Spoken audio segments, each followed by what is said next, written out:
I'm a warrior. I go to the core. I am Invictus. Nothing crushes me, nothing.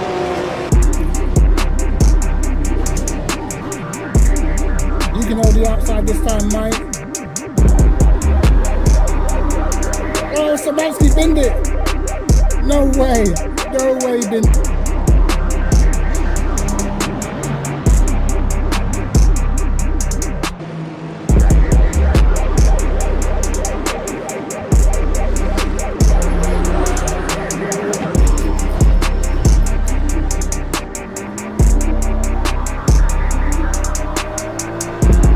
Get on the marbles, mate. Get on the marbles, pal.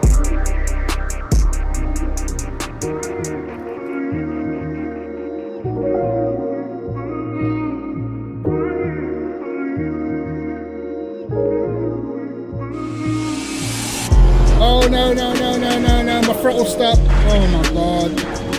Throttle stuck.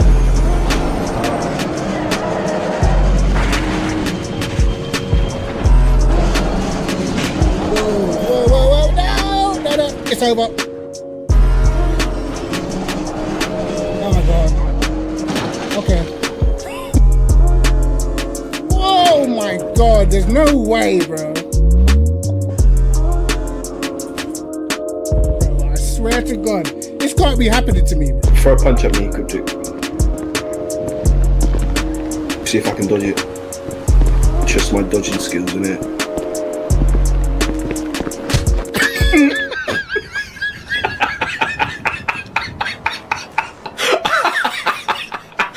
Damn. Yo, yo, yo, lads. Here we go, here we go. What is cracking?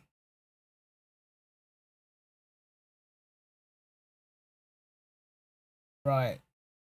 So, we're going to be in the LMP2, brother. 4 minutes. Let me register for this, bro. Let me register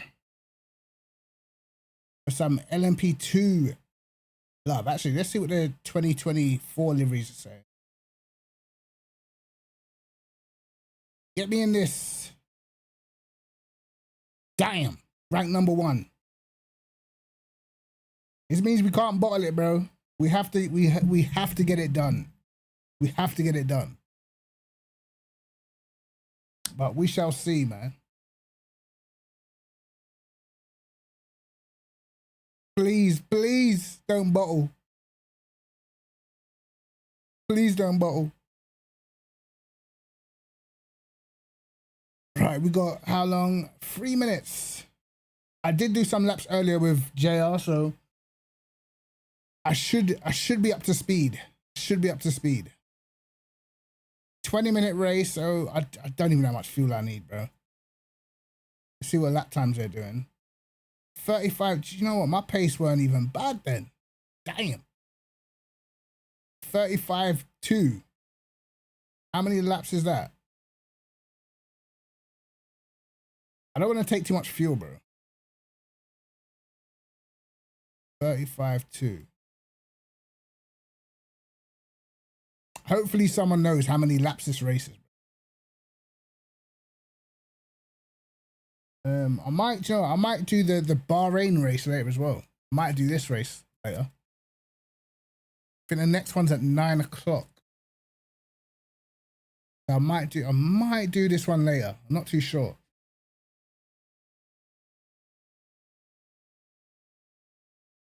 But for now, let's do some prototype. I haven't done prototypes in time, man.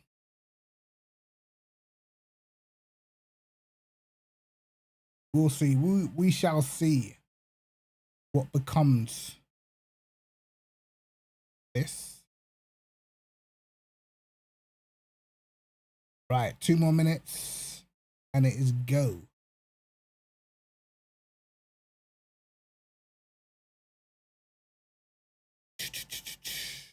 I used to drive the prototypes like all the time. Now, I haven't touched them realistically. I haven't done a race in them for months, man. Yo, Mike, what's going on, bro? You just did this daily. I tried it earlier. I was doing practicing it earlier. I set up a private lobby. My pace was decent, bro. I can't lie. So it might be looking good, lads. It might be looking good. I don't know. We'll have to see. Hopefully, though. Because what the fastest time is a... Bear in mind, Tanitsa did this in the race. The fastest time is a 35.2, and I did a 35.4 in practice. So I'm not too far off. I'm matching the last sector. I'm matching the first sector. I think I'm 10th and a half off in the middle, I think.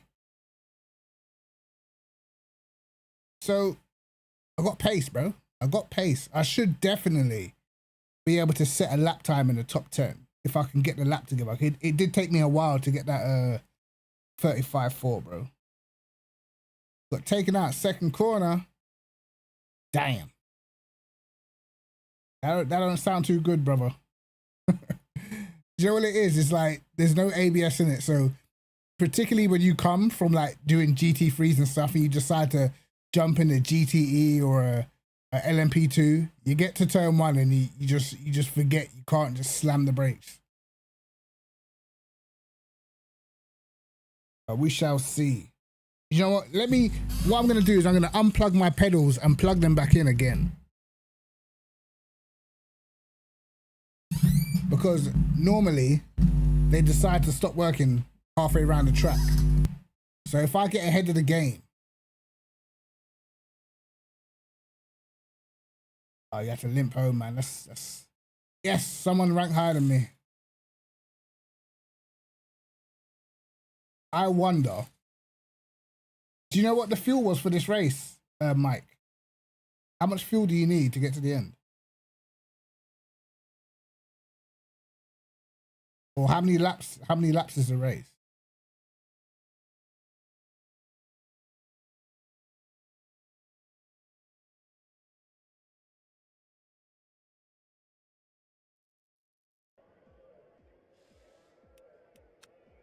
All right, let me make my changes. We do 8.4. Down 2 clicks. 51.9. Job's a good one.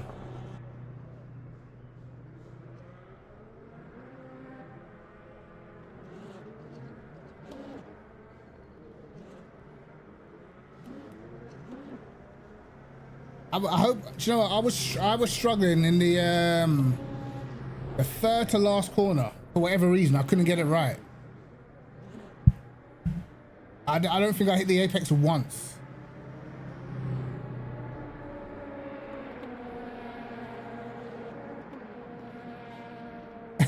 You said I'm excited to see me race LMPs, bro. It's crazy because like these are the first cars that I really enjoyed, and then I think the second update just made them feel weird, but they feel decent again.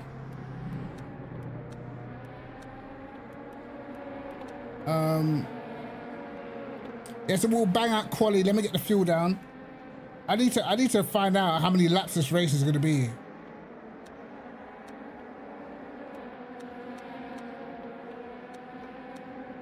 All right, in quali, I'm gonna go for 5.6.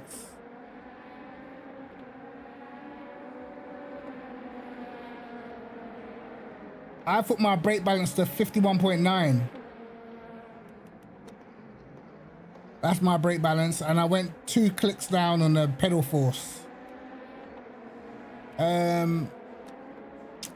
TC, I've got 8.4.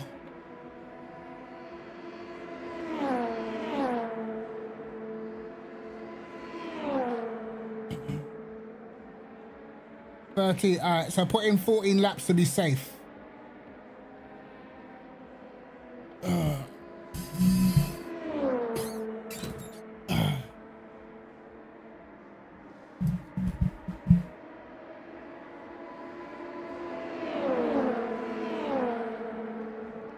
13.1. Yeah, I'll put 14 in. That'll do.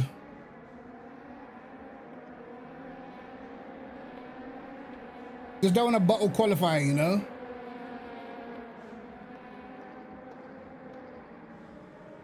I don't want to be starting in the pack because it's very easy to end up dead.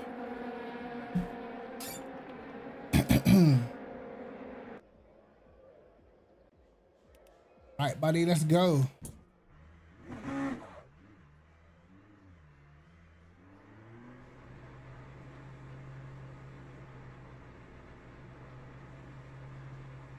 So we've ranked second in the lobby. They're expecting us to at least be second.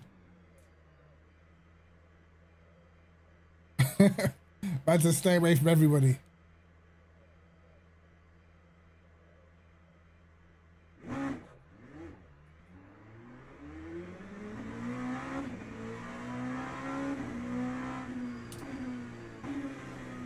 Cold tires.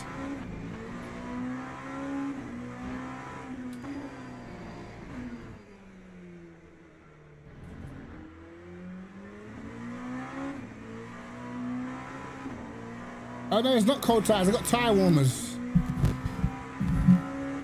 There's tire warmers. Interesting.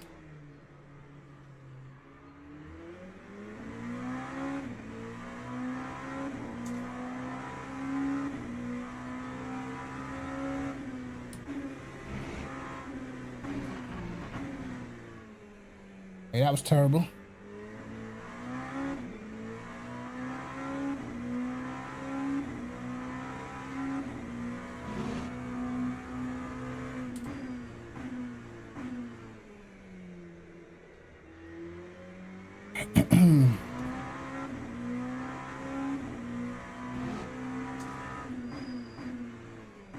Yeah, I struggled so badly through this corner earlier.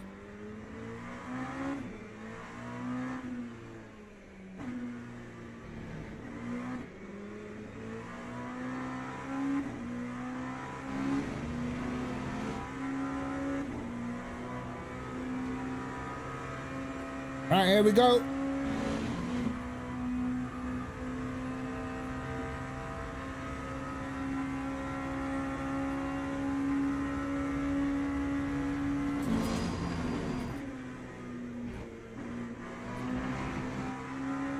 What? I did not feel like I was out, but okay.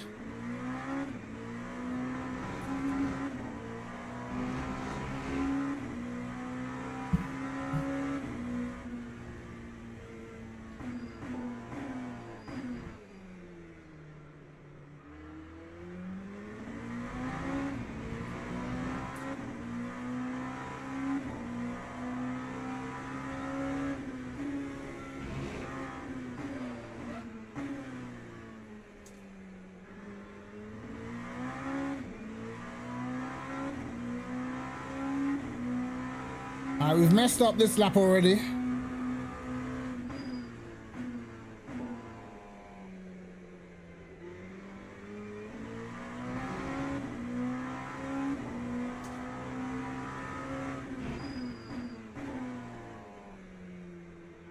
Somehow I can make this corner today. Or now, should I say.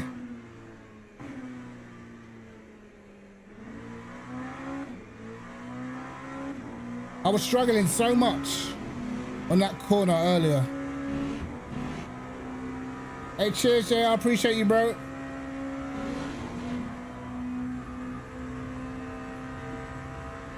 You can actually do a lap without bottling it.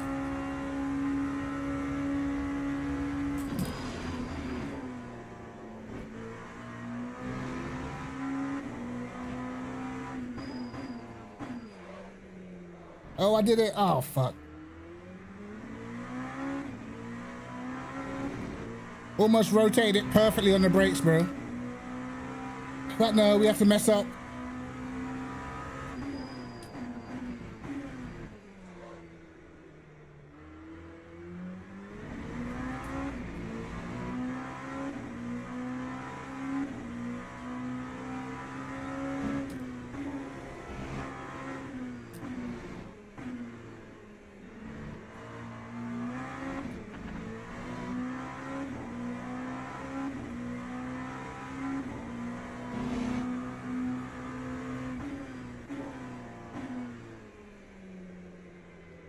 Oh, turn.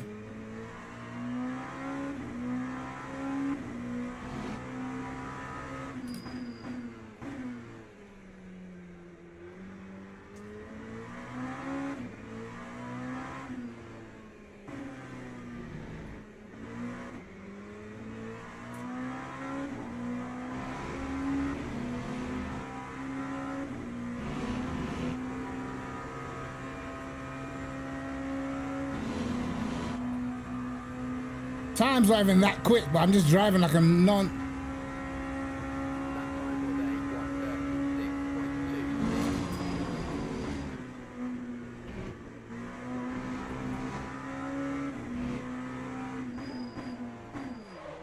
Oh my god.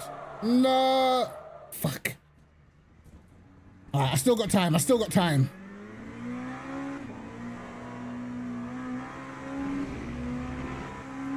Oh my god.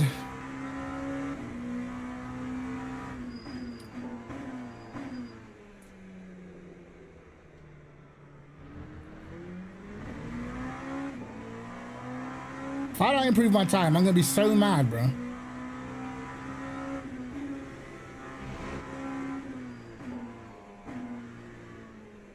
It's a good thing I put in 5 laps worth of fuel.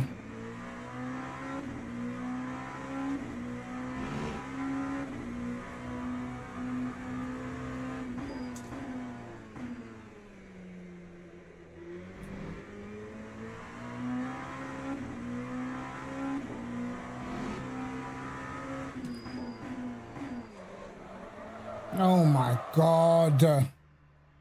Why can't I touch the brakes now? I'm not gonna make it. Oh shit. I'm not gonna make it. No.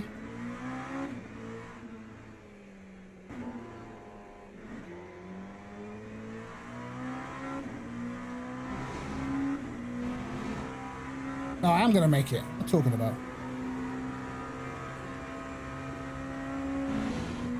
Alright, tires overheated. No problemo.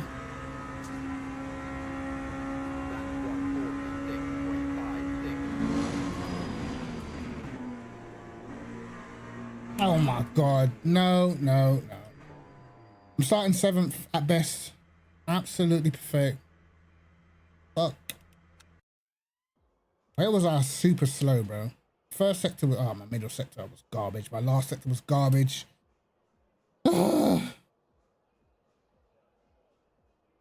Bro, I was almost the fastest in the first sector and I half spun it, bro. This guy's got a 0.4 in the first. He's done 35.6. Gee.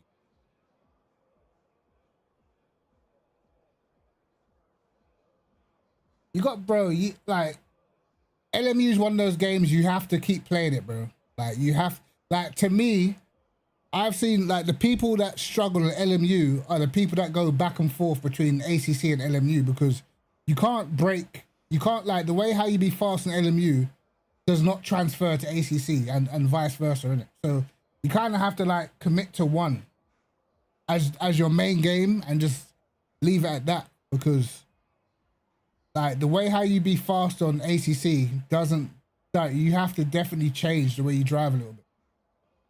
You know what I mean? Personally, anyway. Until you, like, properly get used to how you drive, you know?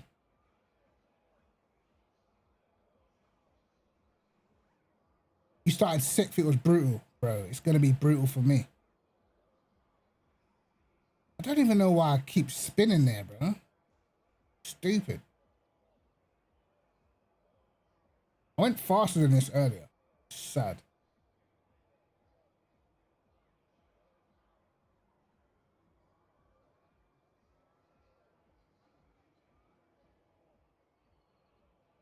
ACC, you just slam the brakes, bro.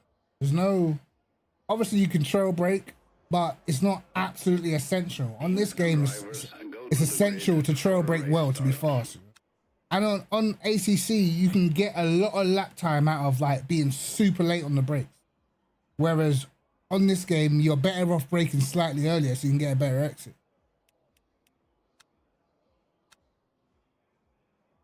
Right, 14 laps.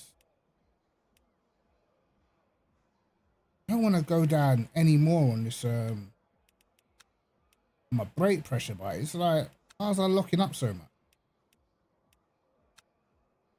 Alright, we'll do that. I don't know why though, because normal, man.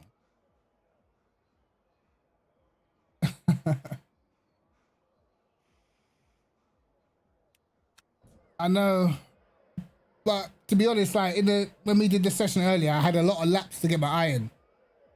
So I didn't do any laps before I jumped online before the stream, so it is what it is, brother. Always the way, man.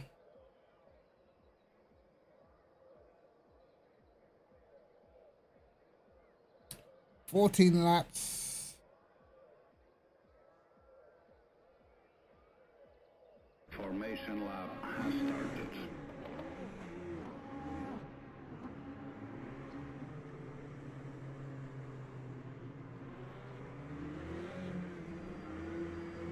Try to warm up these brakes, bro. Need these brakes warm before this race starts.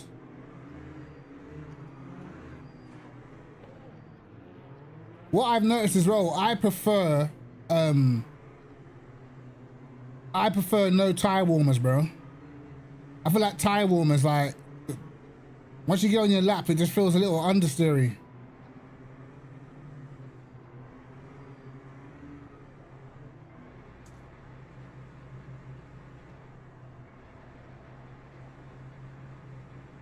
Green flag, green flag.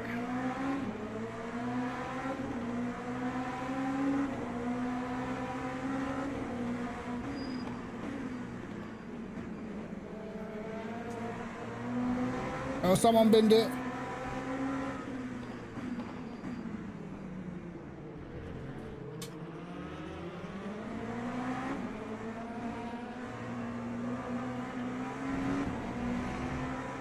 And we made moves.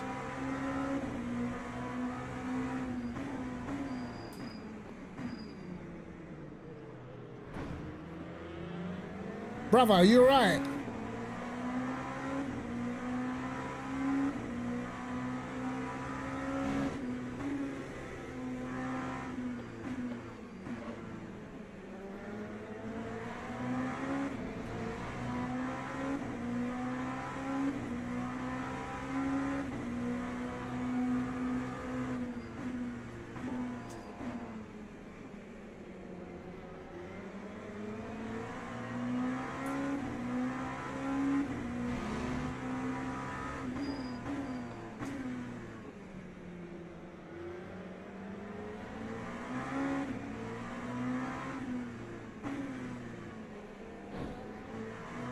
Now, what's with this guy?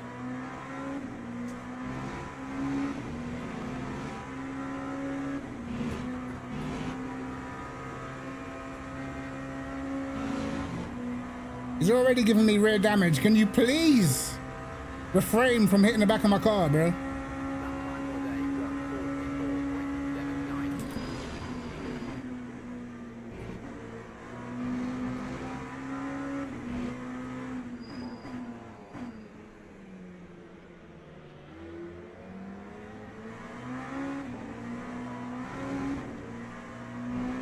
Whoops. Got away with it.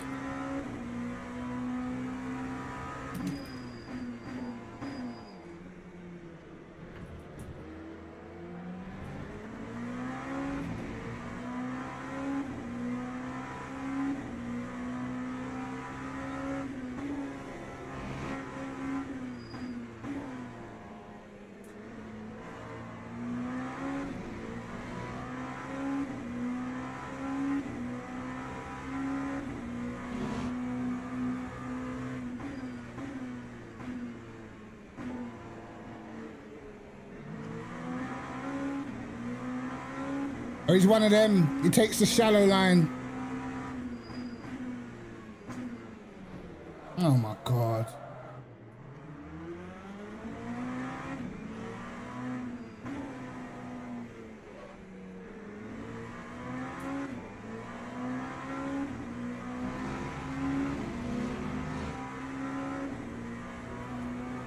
Man has one way of passing, by force.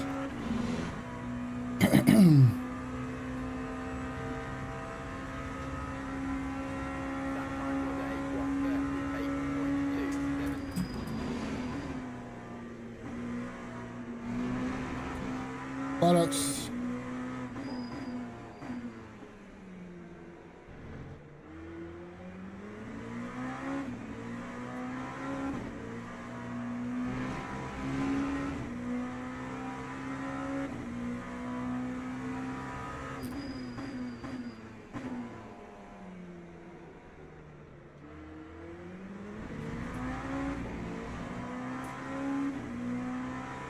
See if I can catch back up.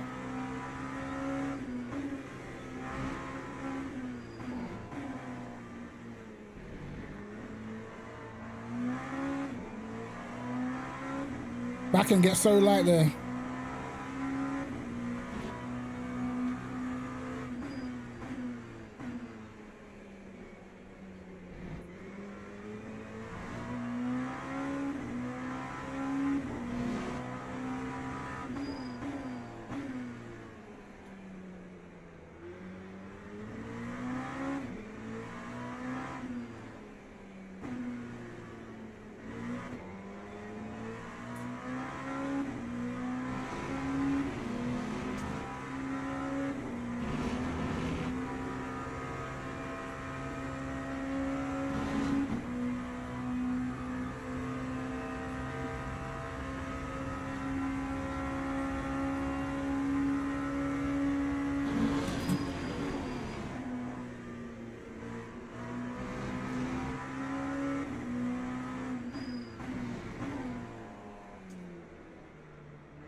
Rotate, please.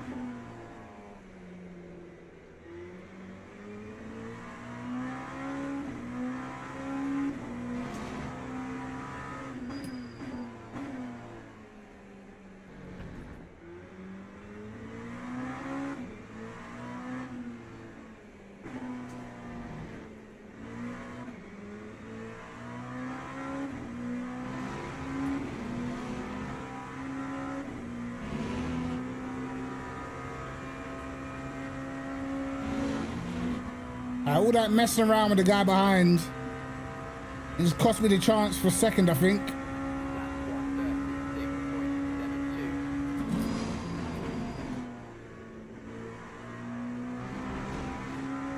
What?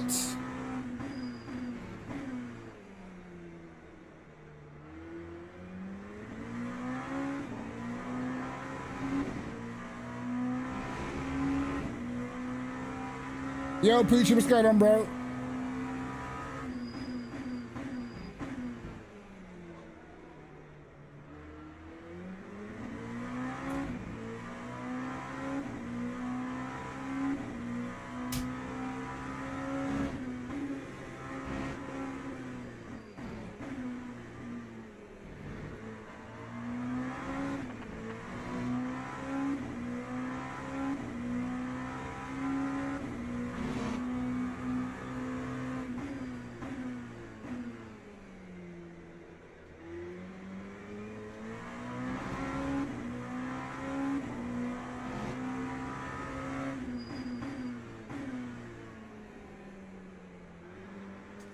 Oh my God.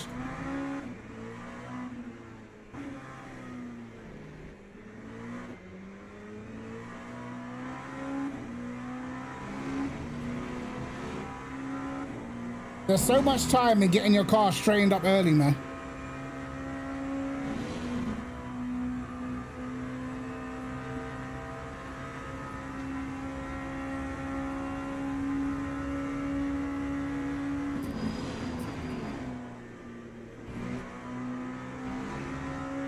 Much better. I knew I was gonna outbrake myself. I knew it.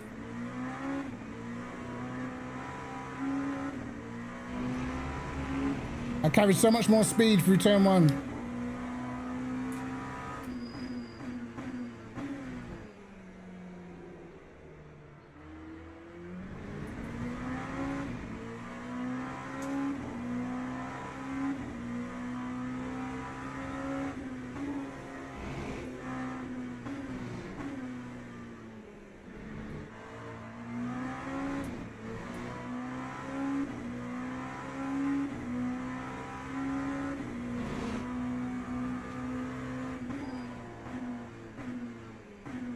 Oh God.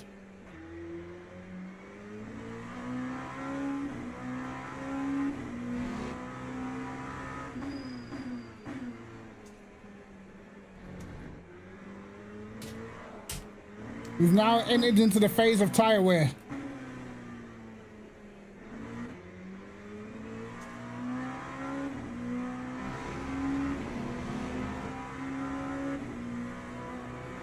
It was an awful lap. Absolutely awful.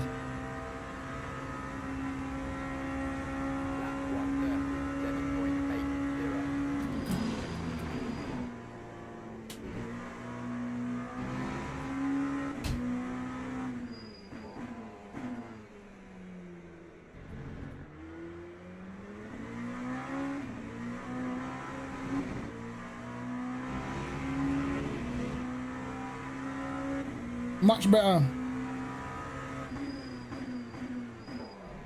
Oh my God. That was not better.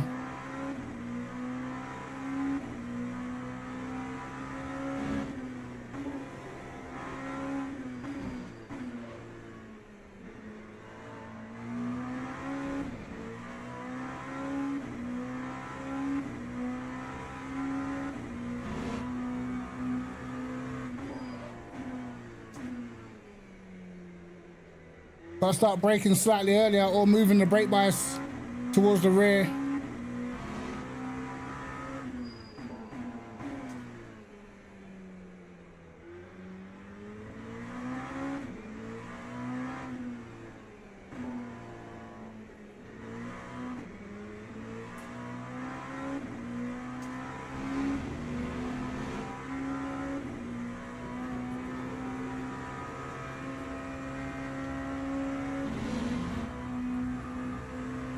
We're doing 36 fours, bro.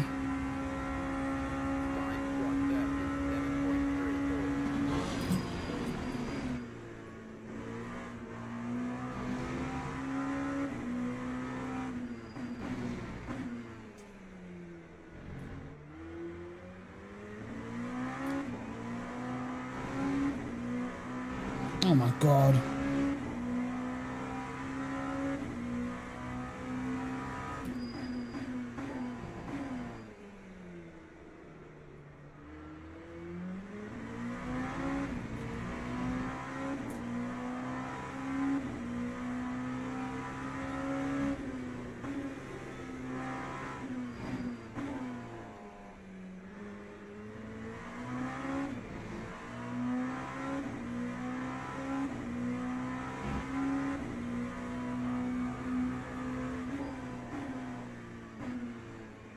Definitely broke earlier that time. Still almost binned it because I was too narrow.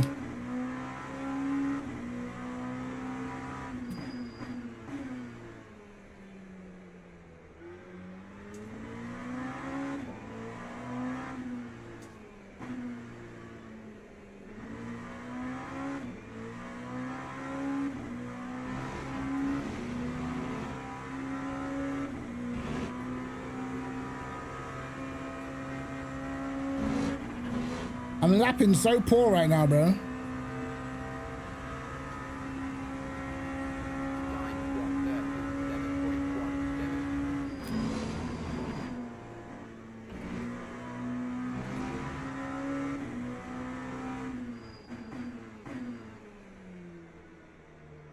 Didn't make the apex.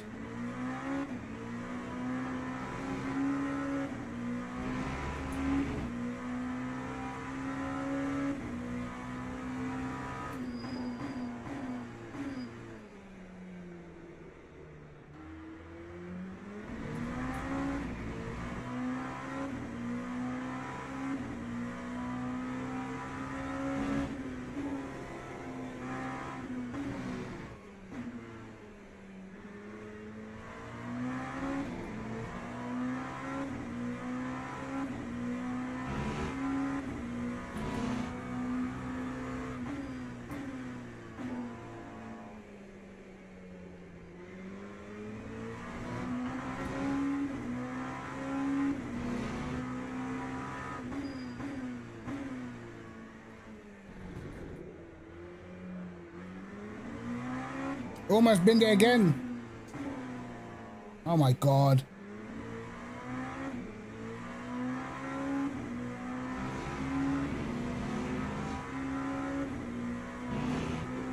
A consistency's all over the gaff.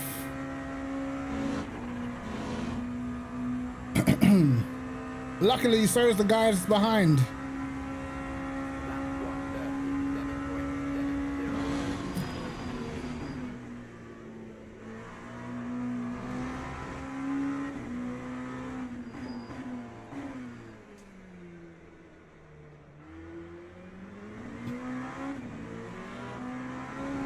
Oh, he binned it.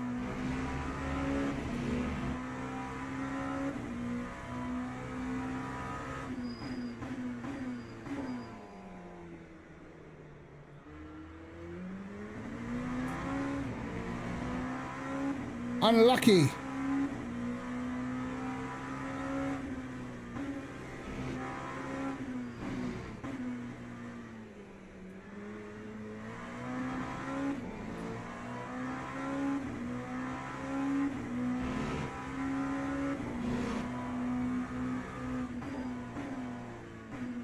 Might have a race on our hands after all. Oh my God. No, no, no. Oh, we saved it. Okay, now we see why he binned it. Jesus. The tires are screaming, lads.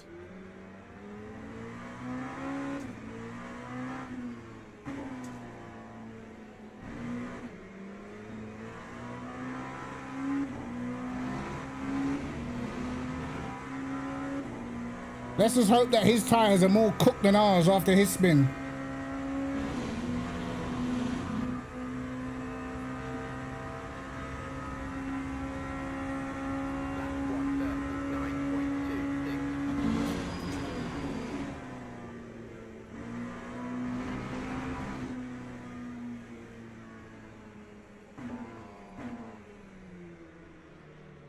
Oh my God, the understeer.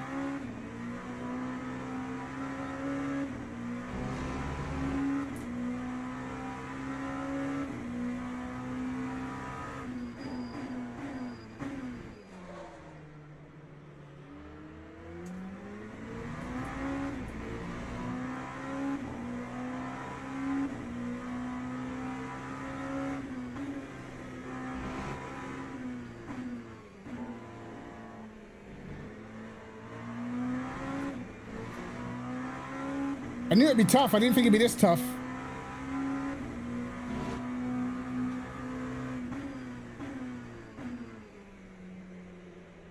Yeah, I think I was just braking too late, I think.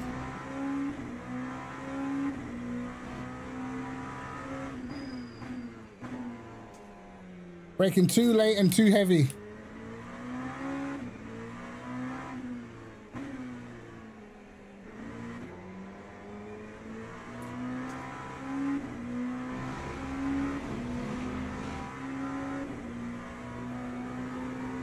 All right, missed my turning.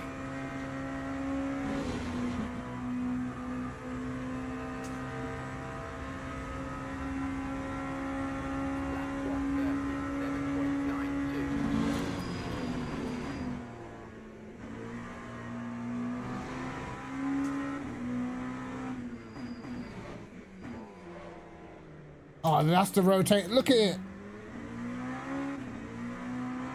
He struggled too, bro. You gotta be mindful in these cars, bro. Tire wear with no ABS is a different kettle of fish.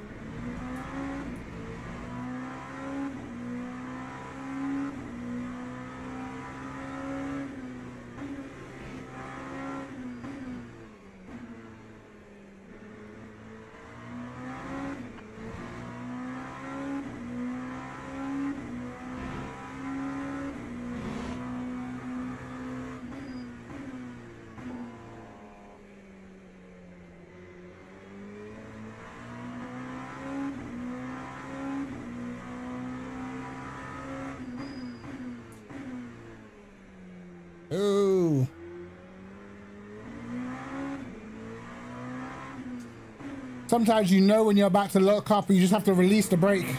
Just go straight on.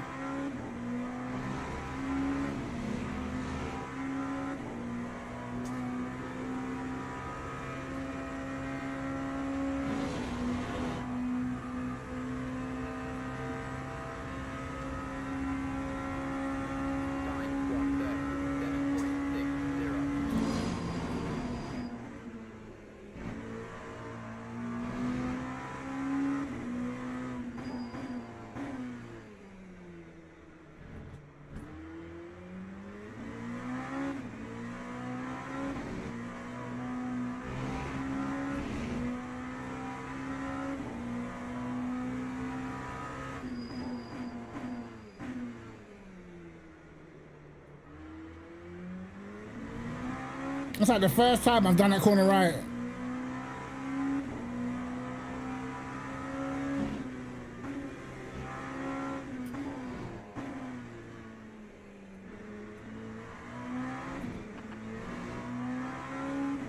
Oh, shifted up too soon.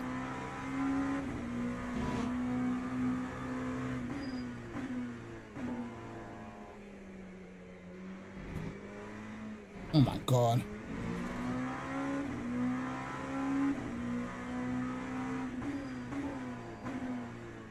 Somehow we're gonna bring it home in third. I don't know how.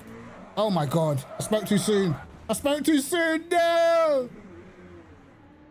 Wow. Oh my God. Oh my God. Absolute nightmare. Car's broken. The car's broken.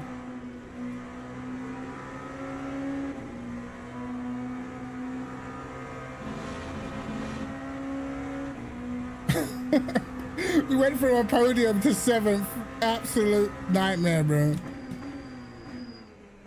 Oh my God. How did that happen? How did that happen? God.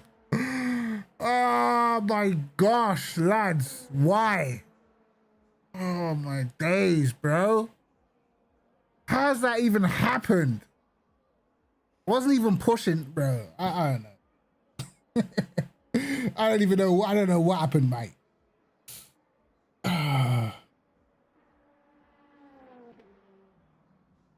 Absolute carnage, brother. Please show me this last lap, please. I need to see.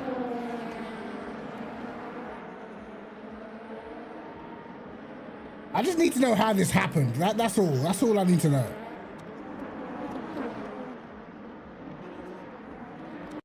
Because I'm tiptoeing.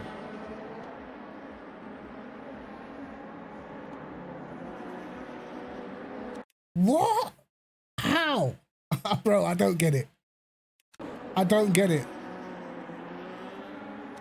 Look at my throttle trace, bro. I am absolutely tiptoeing around here. How? How does that happen? I'm half throttle. Not even pushing, bro.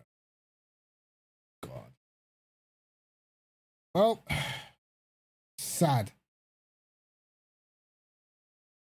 -4. You fucker. Joke. Absolute joke. I'm not happy, lads. I'm definitely not happy with it.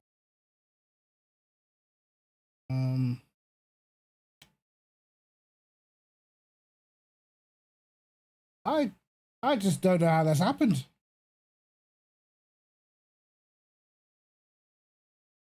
-4 as well.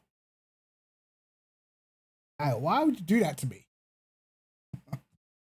Ah, bro. I don't even want to see that rejoin either. I don't even want to see it.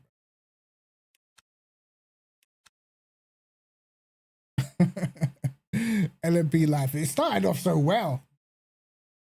Started off so well. What else is there to do? No more, no GTEs. What's this? It's looking like GTEs at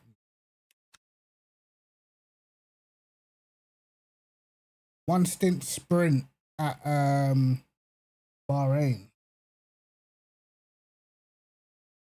1 stint sprint at 9 o'clock. Might have to do this. Maybe get some laps in. Some practice.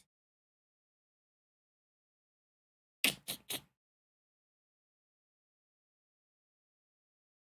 see.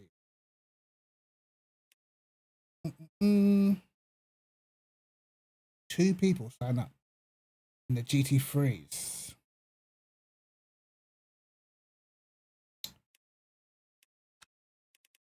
Today, we will take the Aston. We'll take the Aston.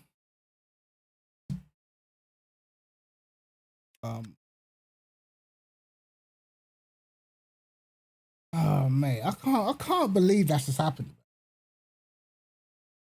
Nice little sweet little -4 as well. How'd you bin it on the last lap, bro? Half throttle. This game doesn't like me. I'm almost sure, bro. It was a bit of a 44. That was even worse, man. How did that actually happen, bro? I didn't slam the throttle. I was half throttle, everything. Tires, man.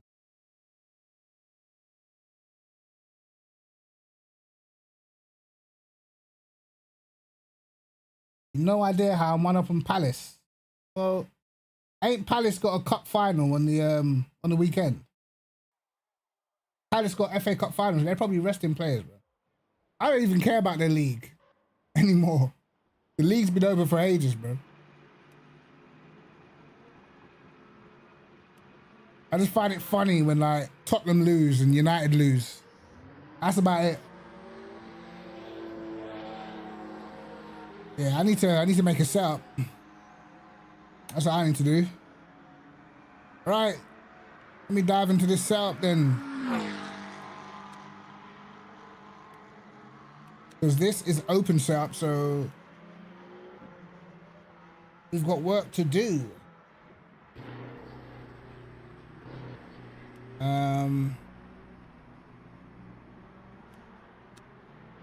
Let me first. How much wings is this car running? First of all.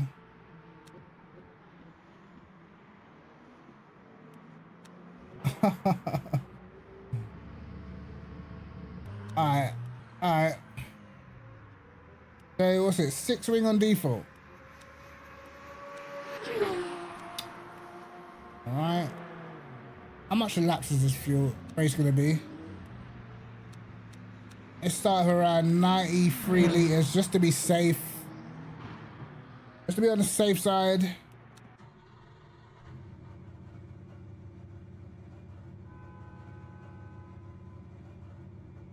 Turn me into a Liverpool fan. Well, I don't really hate Liverpool, so I don't. To me, also, we don't really have any real rivalry with Liverpool. So I never really feel like I don't care when they win or lose, bro. It doesn't really affect me. Like when United lose, it's funny. You know what I mean? When Tottenham lose, it's funny.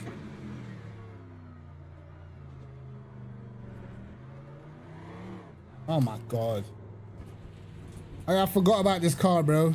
Tires take years to warm up.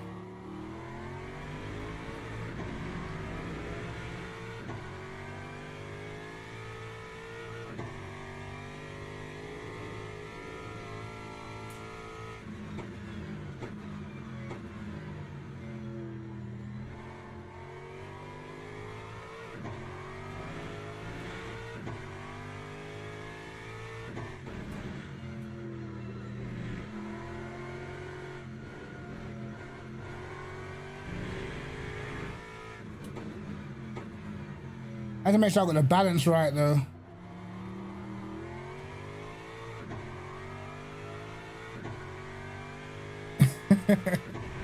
Is that right, huh?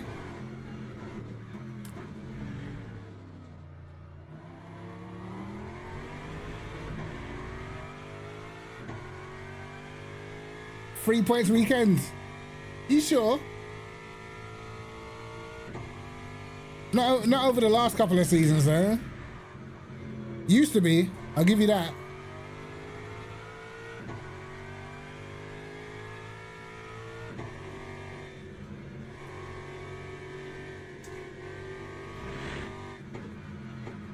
Okay, the back's trying to overtake the front. We've got rotation, but the car's pitchy, which is not great.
This is honestly one of my favorite circuits in the game.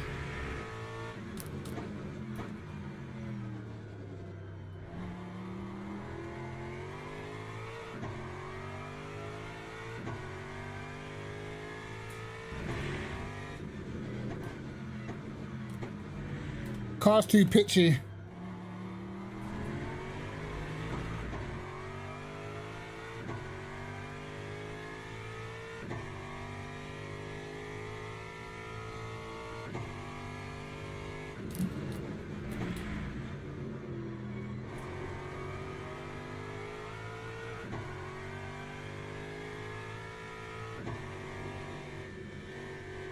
I'm having, nah. I'm having to have a big lift through there, bro.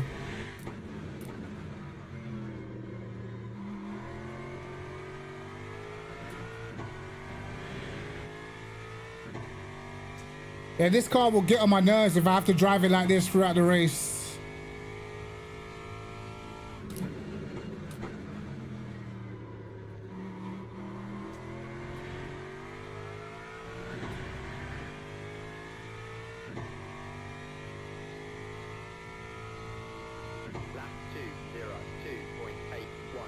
Alright.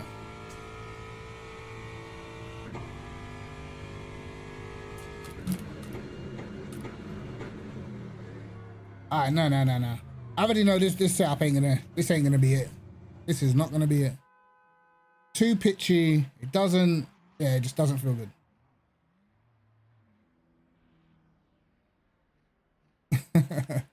I said back to our, nah, bro. We're not going back. We're gonna figure this setup out quick. Front, like, it's not great on brakes, this car either. I just need to figure out what I want to do. I don't want it to be too sensitive.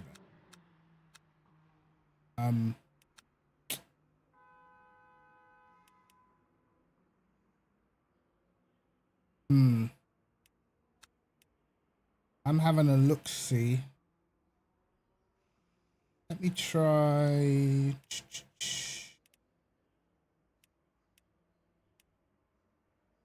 Boom.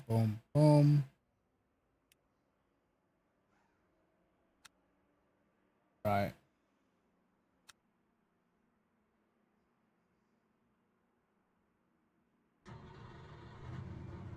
Get 1-1, yeah.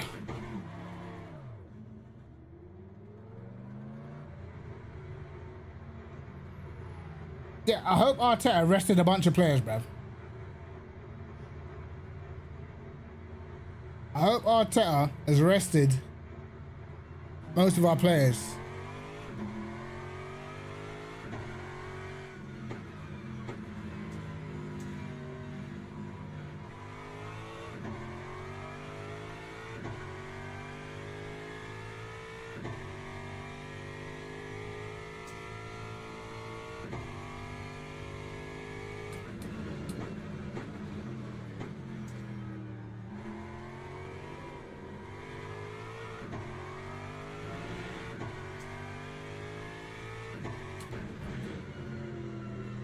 Okay, we definitely have more understeer.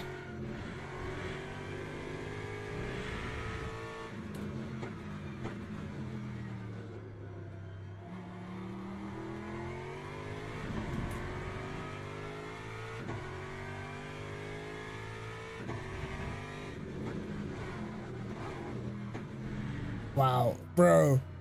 The balance that I'm having to do through there is insane.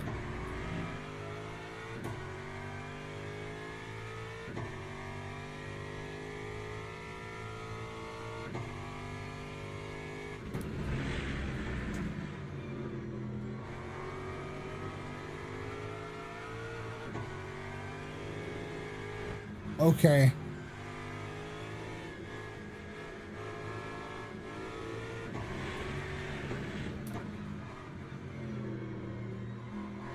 Rear end sliding.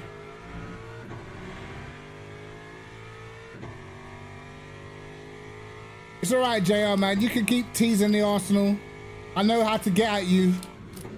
All I gotta do is mention Hamilton's name and...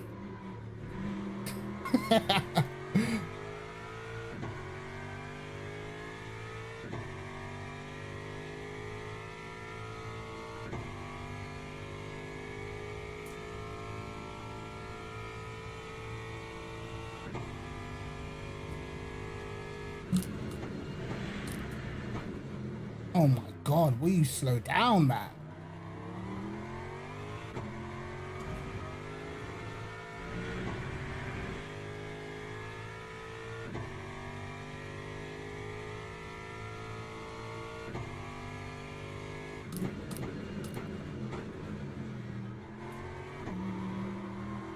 Whoa.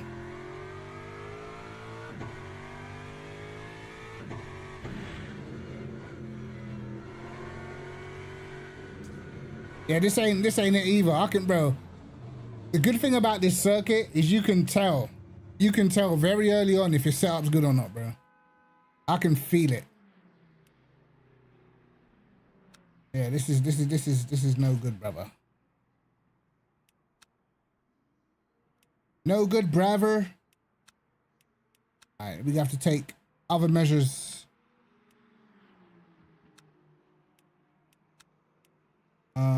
Actually,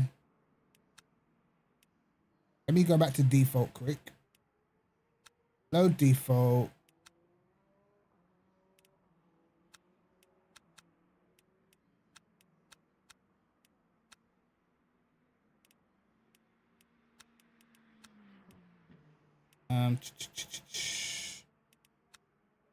Right. Let's start again.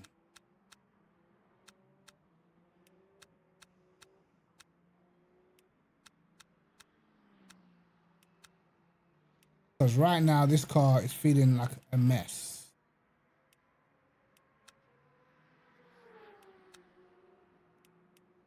It's quite tricky to get the car slowed down as well, bro. Can't lie. I'm actually surprised how hard it is to slow the car down.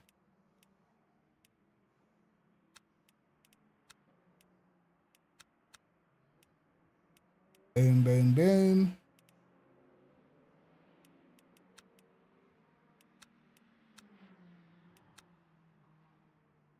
Right.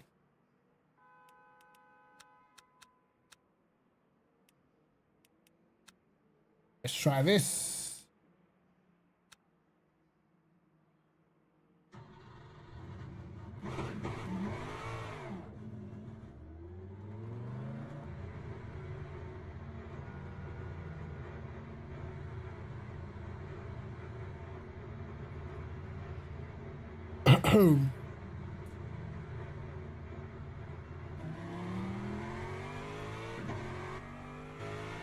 We got like 25 minutes.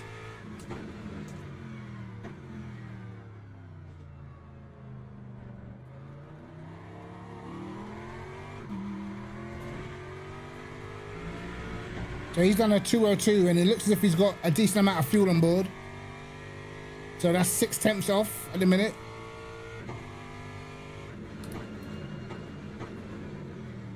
Okay.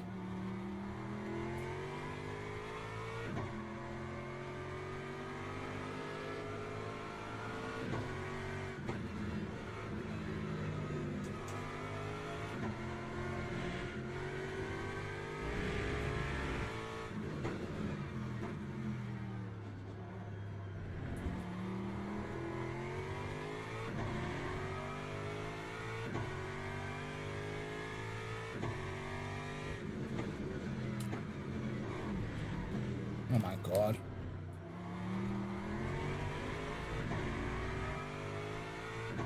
That's one corner we don't want the car to be too pitch sensitive through.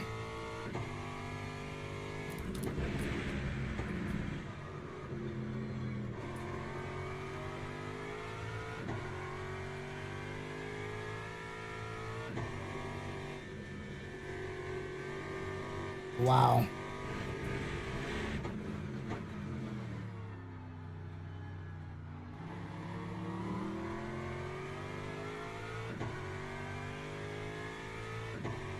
The absolute levels of understeer, bro.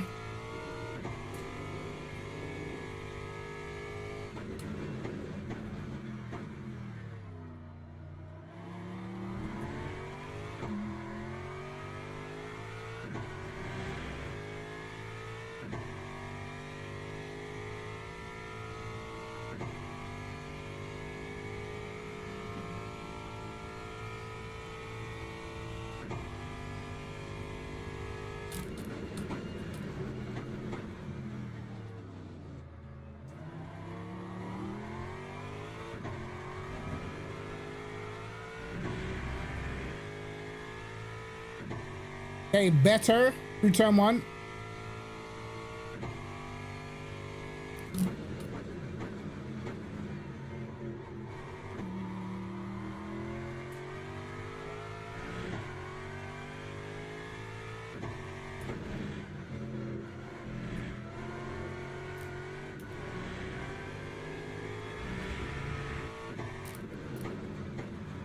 I feel like the car's just not good through that section.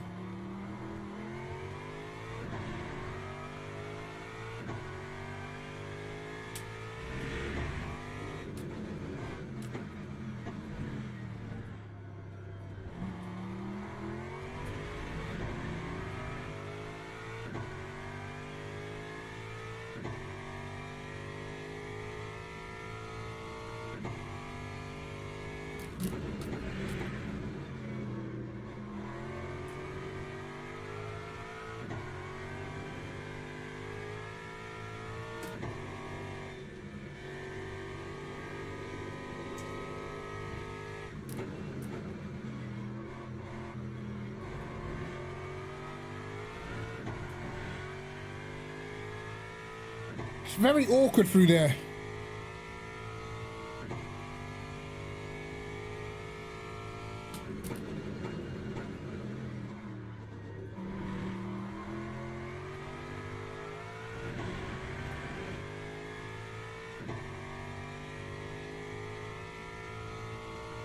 That time was a 2:02.11.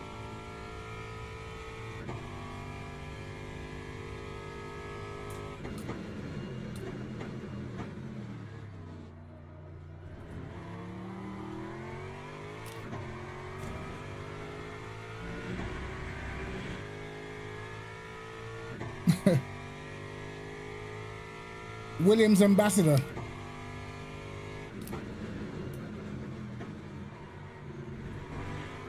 Oh my God.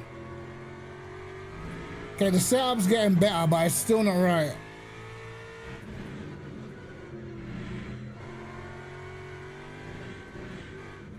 And there's no front end through here whatsoever.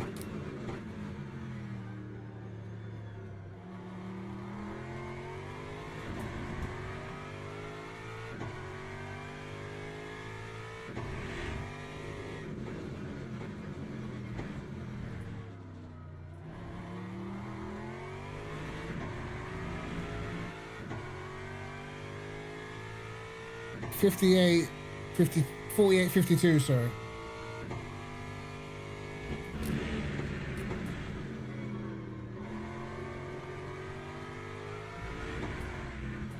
Okay.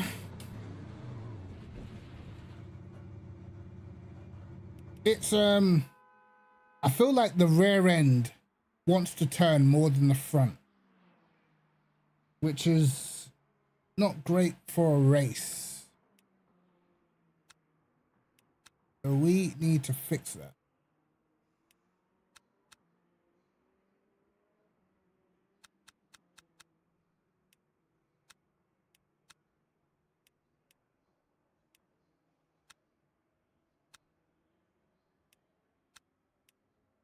How am I going to fix that, you might say? Secret. It's a secret.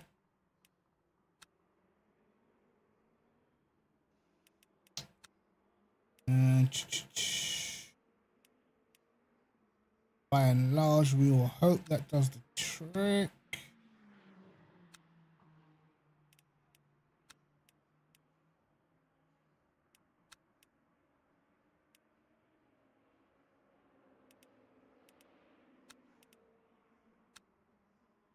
Right, let's try a couple of other TC settings as well.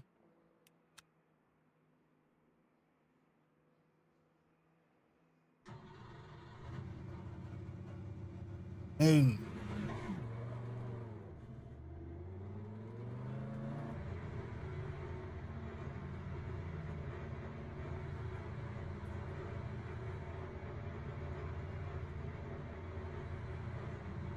Yeah, this car's tires just don't warm up at all.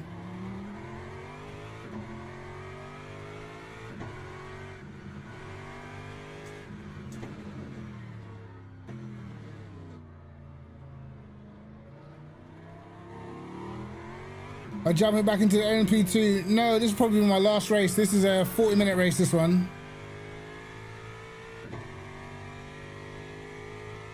I don't know what time the next LMP2 race would be.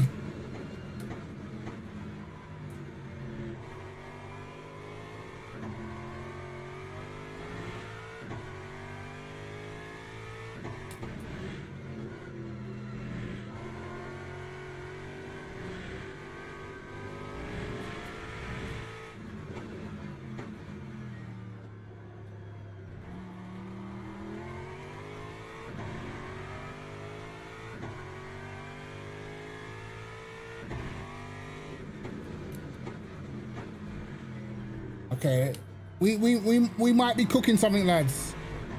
But the balance is better. The balance is better.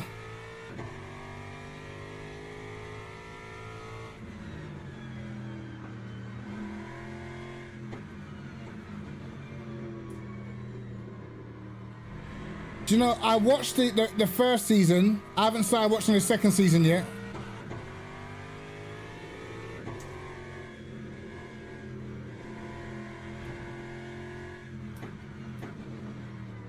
I'm so scared.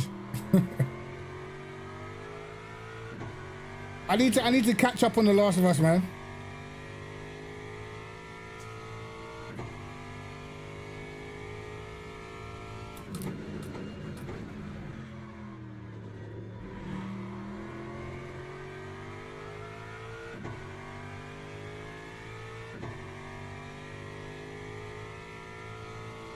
How many episodes are out right now? Is it just the 2?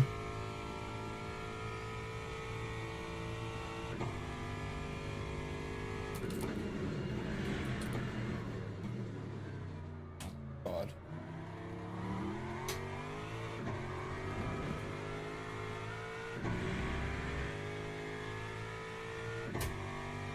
Okay, yeah, I might watch it.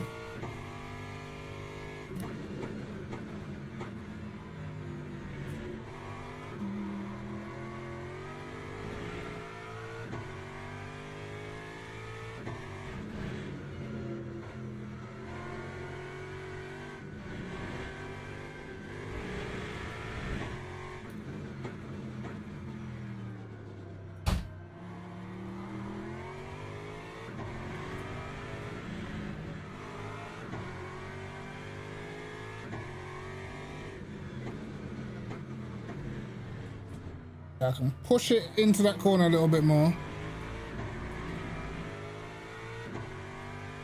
Do you know what it is? That girl's face actually just winds me up, bro. Her face gets my nerves. She's got an annoying face.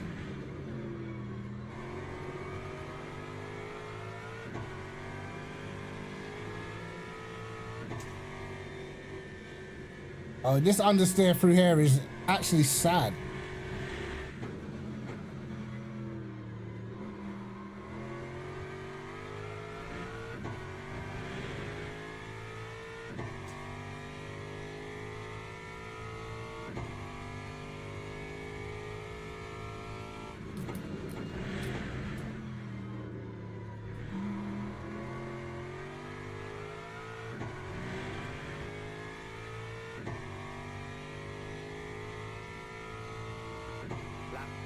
Bro, look at this car still struggling to warm up tires, man. Jeez.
I'm going to be so slow at the start of the race, for sure.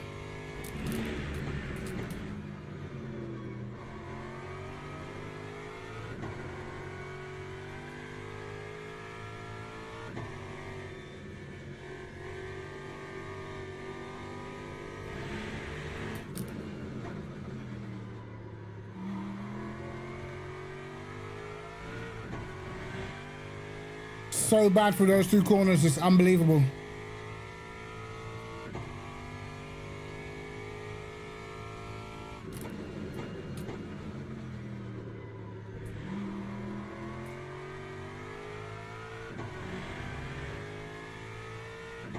I need to figure out a way to make the car turn without affecting the balance that I currently have, bro.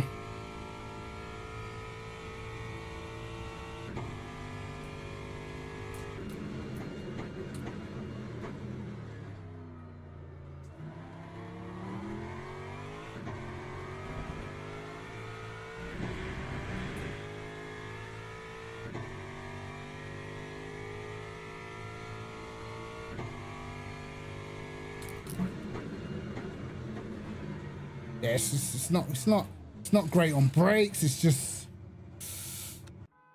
yeah. This is the type of car you have to set up properly, bro. You can't do what I'm doing, which is just a few clicks here and there. You gotta set this car up properly for sure.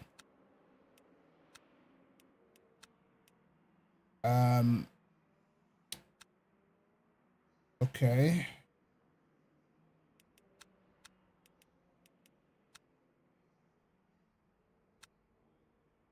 Let's try and get some damn rotation in this thing, man. Jeez.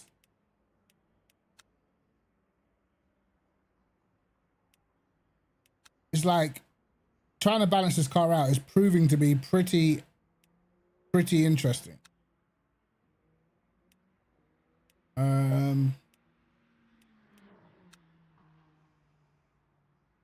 We'll try that. How long have we got? We've got 10 minutes. 10 minutes to fix this annoying balance. I don't even know. I need to go check what what a fast race lap is because I have no idea. Currently on a 2015, but it doesn't feel great.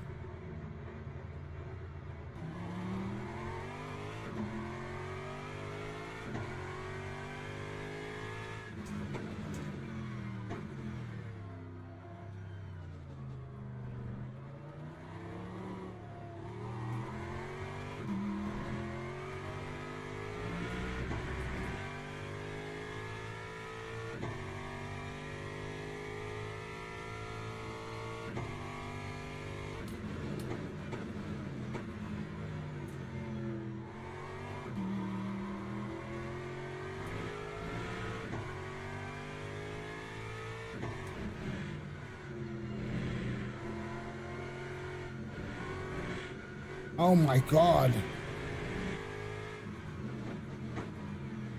Front end, where are you?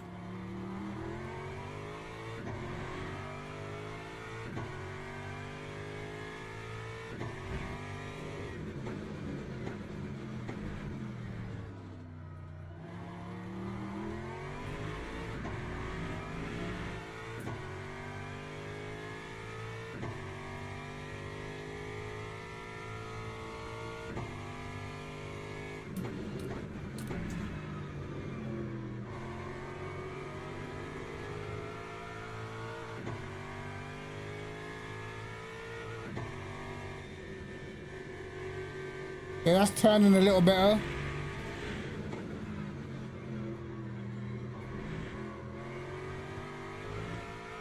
Still takes an absolute age to get on the throttle.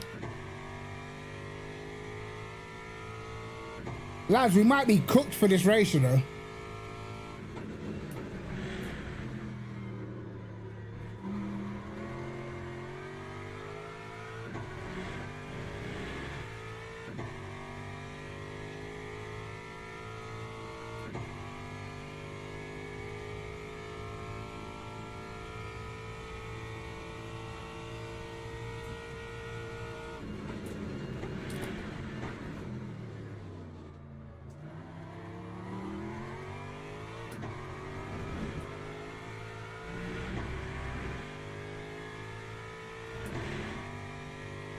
Cheers, mate.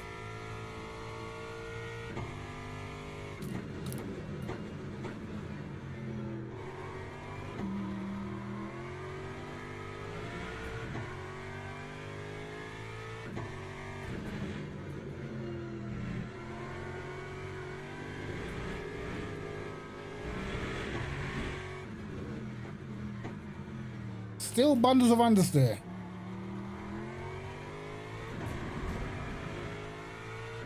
That is interesting.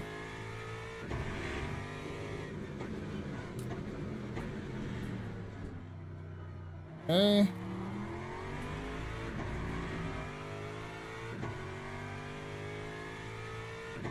Then again, it takes so long to get the tires warm in this car, bro.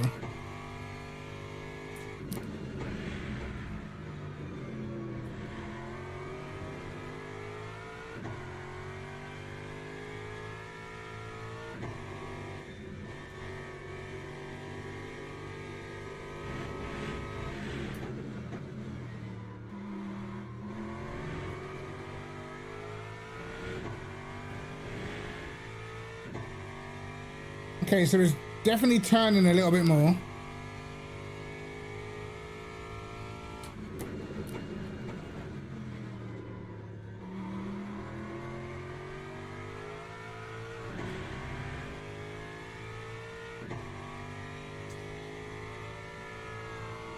Time 2:01.96.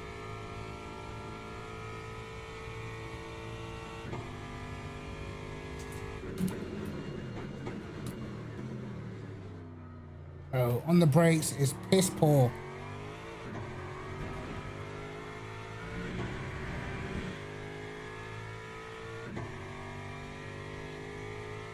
Right, we've got 5 minutes.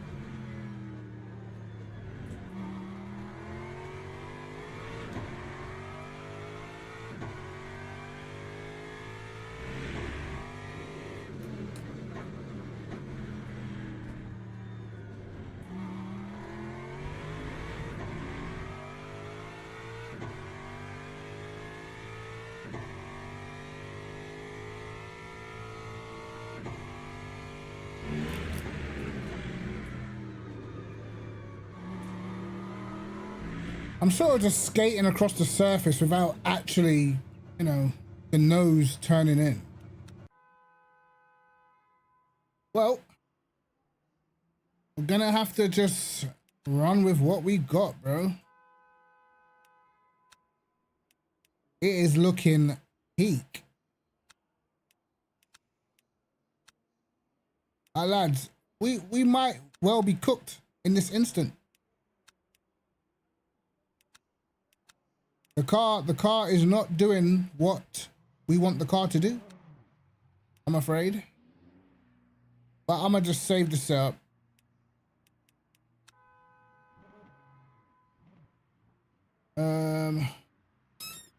We're just gonna save it and just run it.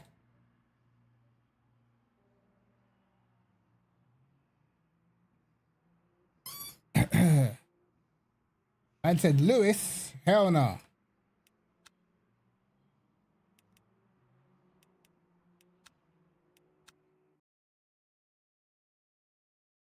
Right. This is gonna be 3 minutes to go. Let's see who signed up. Oh, man, I could have taken a Ford and it just would have been so much more straightforward for me.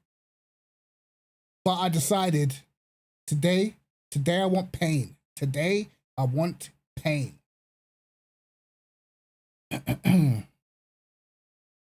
What I do know is the first few laps I'm going to be slow. Because these tires, bro, on the Aston, they just they don't warm up. They do not warm up. Now, it might be good for the long run. It might have a good tire wear. But, I know, lads, this is going to be a struggle.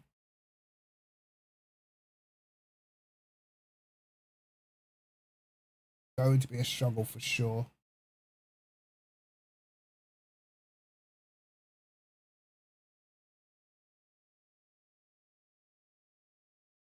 Let's have a look at the football scores. 2-1, half time.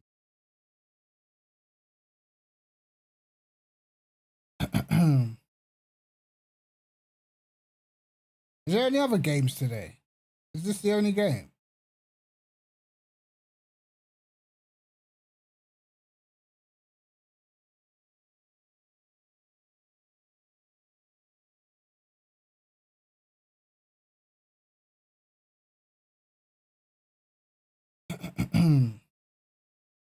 I know this Ford Mustang's going to be all over me. All over me. Like, the BMW heats his tires up fast, so he's going to be quick at the start. Same for the Ferrari. And then there's 2 Mustangs up. And then we've got a McLaren that's more like in the middle. Anybody else take the Aston? No. Just me. Pain.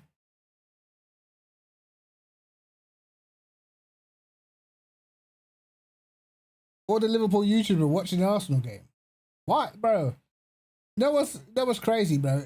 It's been clear to me that Liverpool were going to win the league for at least over a month now, bro. Do you know what I mean? Like, it's not edge of your seat stuff. All right, let's be real. It's definitely not edge of your seat stuff, bro. Most teams in the Premier League now, they're on the beach. We all know which 3 teams are getting relegated. And if you're not in the battle for the top 5, you know, that top 5 battle with like Villa, City, Newcastle, Chelsea, Nottingham Forest, bruv, it's a wrap. Season's over.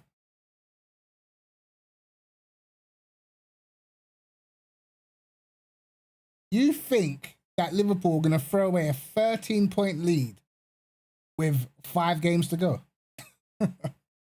Come on, brother.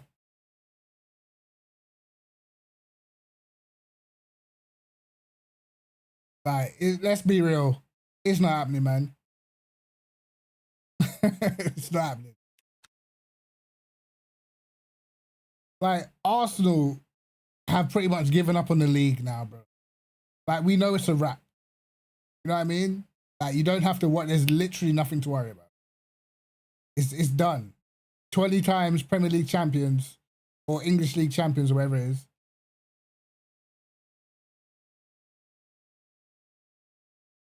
It's all right, mate. Listen, I'll take it, bro. Bro, you always say my Twitter's the worst. It's really not.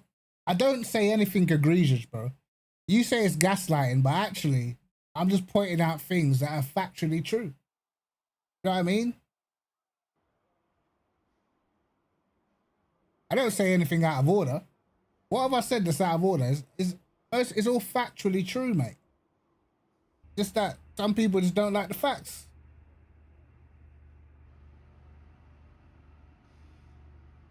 Bro, listen. You need to understand the type of stuff I see on my timeline, bro. You know what I mean? The type of stuff I see on my timeline, it's just like, bro. You know what it is, bro? I'll be real. I don't like new F1 fans, mate. I don't like them. I can't stand new F1 fans, bro, because they generally don't have a clue what they're talking about. Like, just in general, like they don't. I get it, they support a certain driver, whatever, but their actual knowledge of like motorsport in general is so poor. It's like, bro, how do these not even get a platform to talk about this stuff, bro? I don't get it. I don't get it. Are you a new F1 fan? Ah, bro. Come to me. I'll teach you, brother. Yeah, Drive to Survive. Like, listen, bro. Like, as much as I'm not a Hamilton fan or whatever, bro, I can appreciate people that are quality drivers. Hamilton, Alonso, Max, Leclerc. You want to go further back? Vettel was good, but not a great, in my opinion. But Prost, Senna, Schumacher, Hakkinen, like, I can appreciate the great drivers, even if I don't like them. You know what I mean? But some of these lot, they just don't make any sense. Like, they generally don't make no sense, bro. I heard someone say the other day that what was he saying? That all Lewis Hamilton's teammates are better than all Max's teammates, because all Lewis Hamilton's teammates have won more races or had more podiums. I'm like, bro, he's including Bottas in this. And I'm like, brother, Bottas was in the best car for an extended period of time, bro. Of course he's gonna rack up flipping podiums. It's natural. Like, what? You know, I don't get that. Do you know what I mean? If a guy's in a good car and he racks up a bunch of podiums, you don't make him a great driver.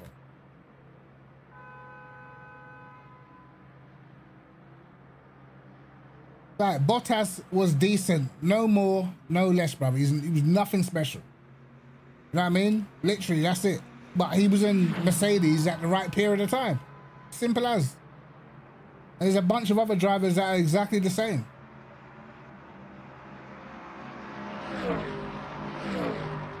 And I don't get like why we like have to overhype certain drivers just so it's like I see a lot of people say how great Rosberg was and how great flipping Button was, and bro, the thing is, I've watched F1 for so long, no one could tell me at the time before 2014, no one saw Rosberg as a great driver. He was decent. No one saw Button as a great driver. He was decent. That's what they are, bro. They managed to get themselves in a great car, and a good driver, a decent driver, will win championships if you give him a great car. Simple. I don't think Yuki will get heat yet. Not yet. Bro, Rosberg's, bro, I can name you other world champions that were... Alright, do me this, bro. When Rosberg won the championship, was he even one of the top 3 best drivers in F1?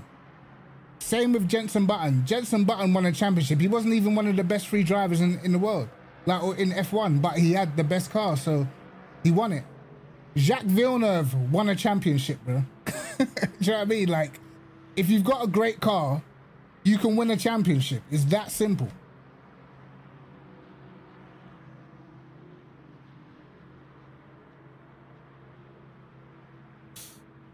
They're not going to get rid of Yuki.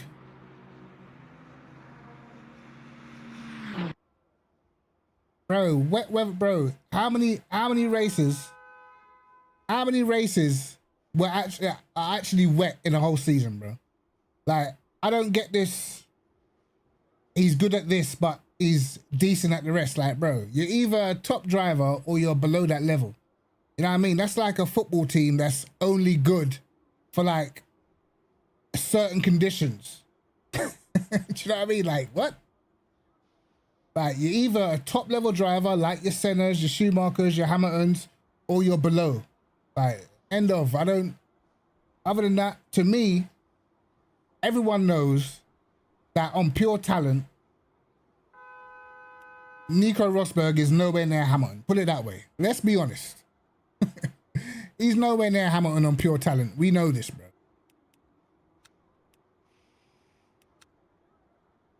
So I don't feel like when people try and act like Nico Rosberg was really one of the, like a really great driver, he wasn't. He was good, but he was never great, bro. He was never great. He was just a good driver. Like if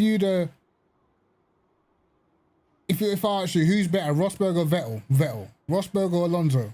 Alonso. Rosberg or Hamilton? Hamilton. Rosberg or Verstappen? Verstappen. Do you know what I mean? Like he's not up there, innit? Let's be real. I'd take some fuel out of this quali.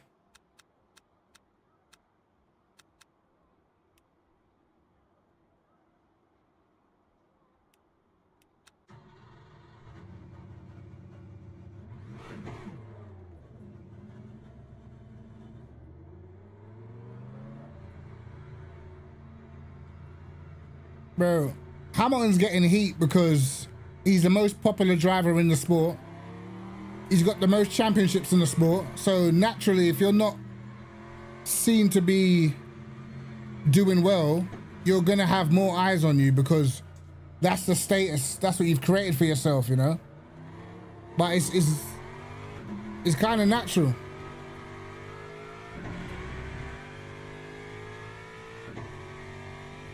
But I tell you one thing, that this is how I know. Some people watch F1 to watch their favorite driver, and other people watch F1 because they're just a fan of the sport. Everyone's saying this is a transitional period for Lewis. Bro, you lot are going to be shocked, bro, because don't think Ferrari won't bin Lewis if he's not at it in 2026, because they will. And they'll bin Fred Vasseur as well. They'll get rid of him and all. You don't think this is like... This is not mates rates. It's not a friendship thing. They're spending 100 mil a year. If he's not performing, he's gone, mate. That's always been Ferrari's way, always. People remember that Ferrari forced Schumacher out to get Raikkonen. You know what I mean? They pushed him towards retirement to get Raikkonen. He's not like, he hasn't got time for it to be transitional when, bro, Ferrari's not like other teams, bro. That's like it's like a national team. Like, if you go to Ferrari, you're under pressure to perform. It's as simple as.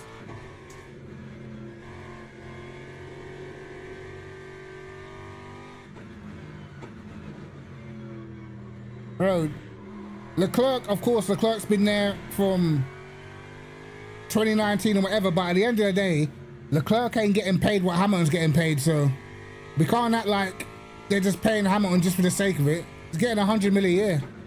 Do you know what I mean?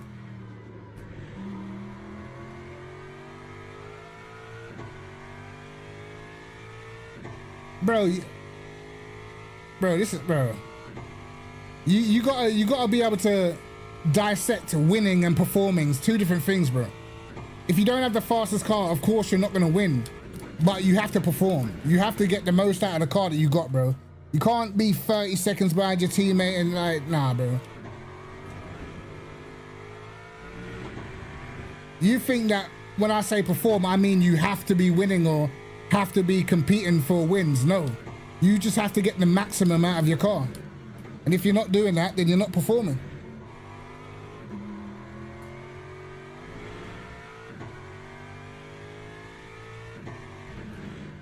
And that's how you always get judged in F1.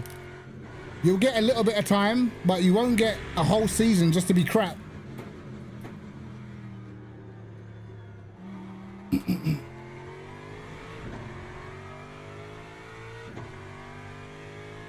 Yeah, they kept Massa for that all that long because they had the main guy. You know what I mean?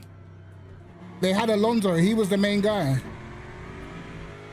But look what they've done to their number ones, bro. What happened when Vettel wasn't performing or got heavily outperformed by Leclerc? They got rid. And he was the number one, remember, when Leclerc first came? They were telling Leclerc to move over and everything.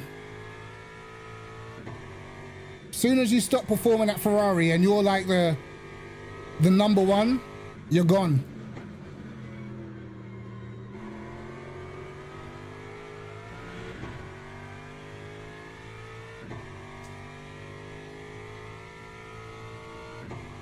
But fundamentally, like, They're just not quick enough right now, Ferrari.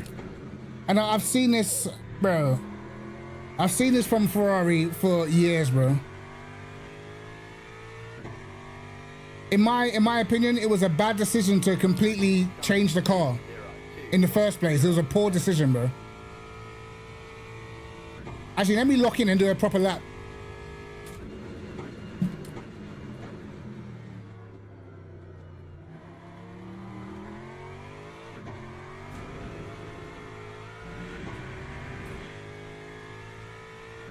Just realized I'm in quali and I'm just chatting.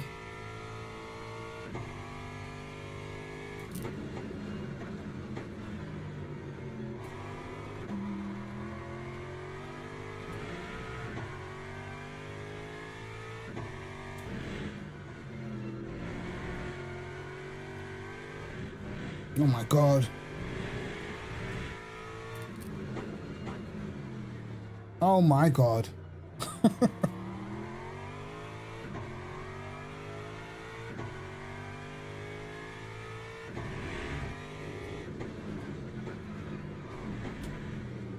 Okay, this is going awfully well.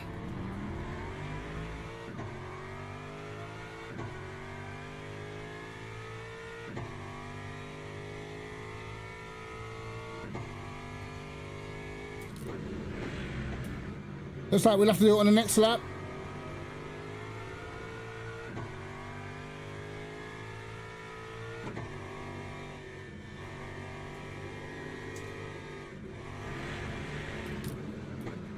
Oh, I'm even got low fuel and I'm still having to get out of the throttle.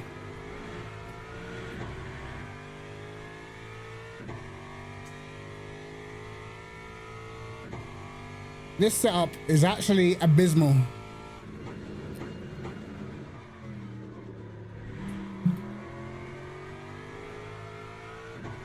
All right, time to lock in.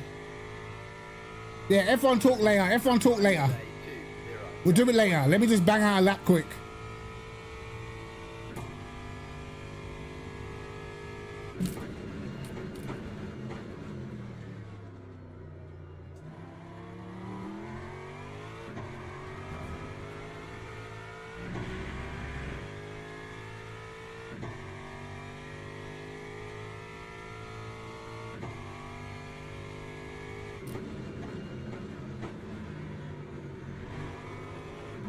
Oh my God, the absolute understeer.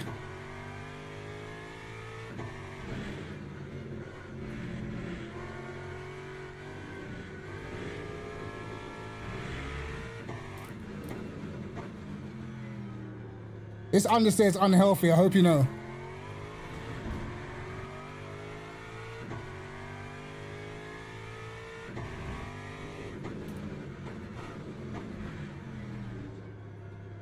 Oh my days.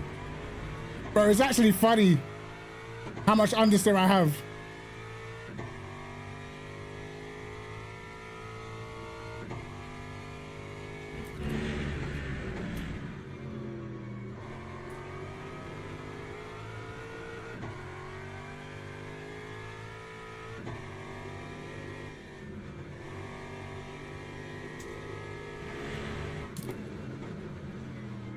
Turn! Oh my God. Yo. Impressive amount of understeer.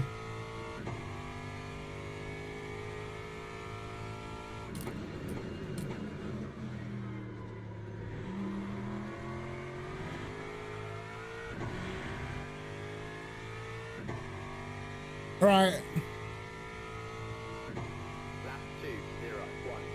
It's our last chance, bro. I should be on pole so easily.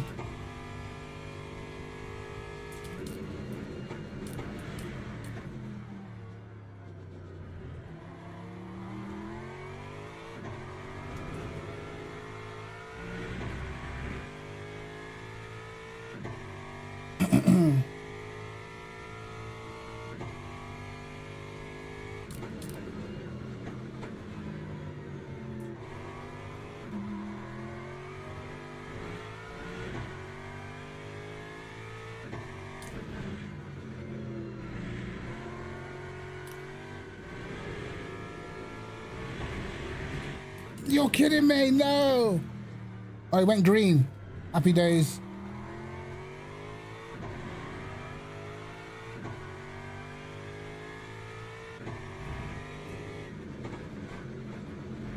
Oh my God, bro. Nah, we gotta change the setup now. Now. Okay, lads, we need an absolute turnover in this setup, bro. Absolute turnover. Because it is god awful. What are we gonna do? This is risky business to try and change setup now, you know. This is entirely risky business. Okay, let's do that. Ah, brother. Do you know what it is? It's because I've not touched the dampers at all. At all. This car seems to need damper work, bro.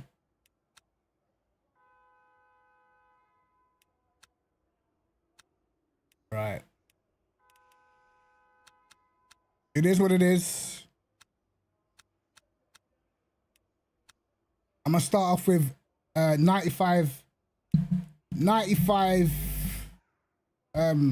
percent virtual energy. I'm gonna go toilet and then we're in the race. We're in. We've qualified second though, so we'll take it.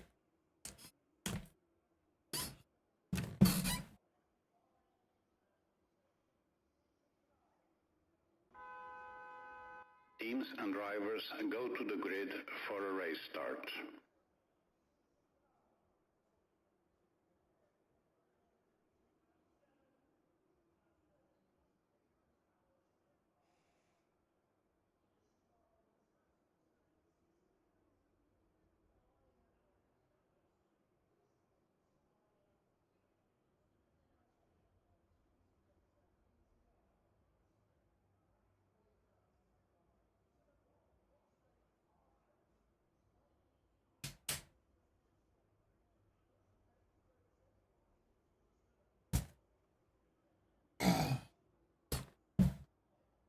Right. This is going to be insane. We don't know how the car's going to feel. That's basically the synopsis. We have no idea how the car's going to feel. This time I've made sure my radiator is open because I don't want an engine failure, which I was pretty close to last time out.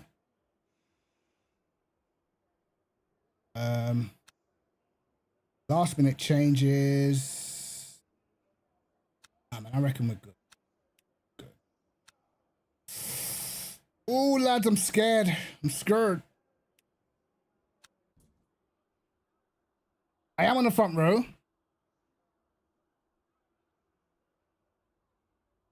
Bro, do you know what? I don't want to say anything because it's like if, buts, and maybe. Oh, I've got too much fuel. Great. I don't want to say anything because all if, buts, and maybes. But, bro, if I was on a Ford, this would have been the easiest pole in the world, bro. Only due to the fact I already have a setup. But, yeah. Trying to freestyle a setup is tough. And I know the first few laps are going to be tough because, Formation lap has started. like, this car just doesn't warm up tires very well.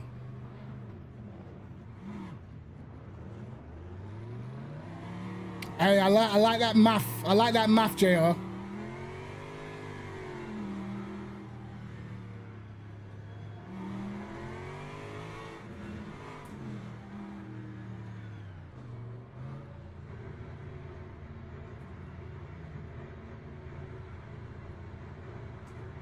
All right. Green flag. Guy in the McLaren gets a drive-through.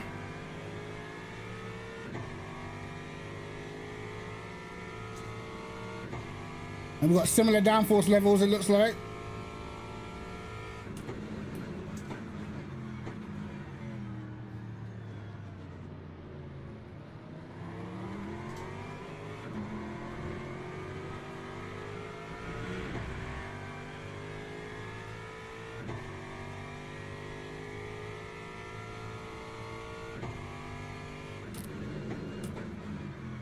Whoa, what are these guys doing?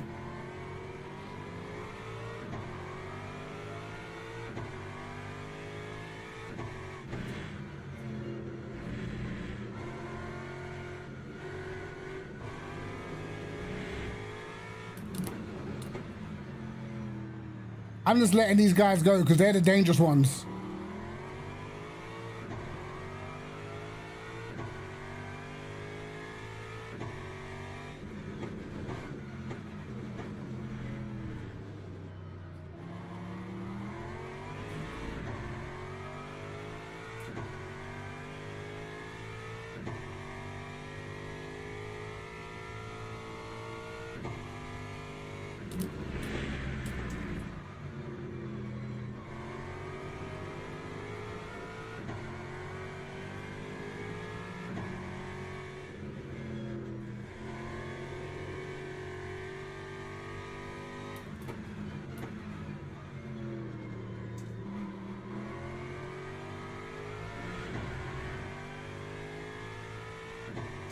Yeah, see, I knew that he would definitely extend his gap through these corners at the end of the lap, for sure.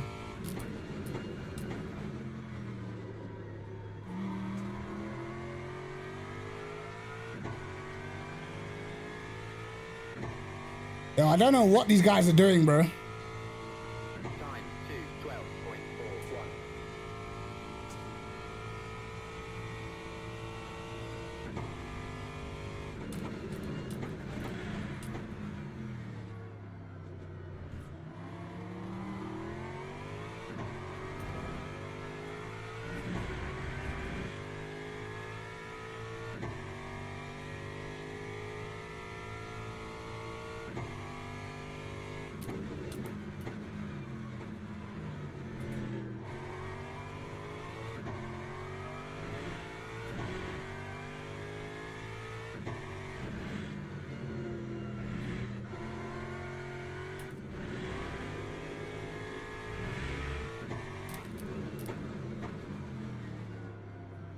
Turn.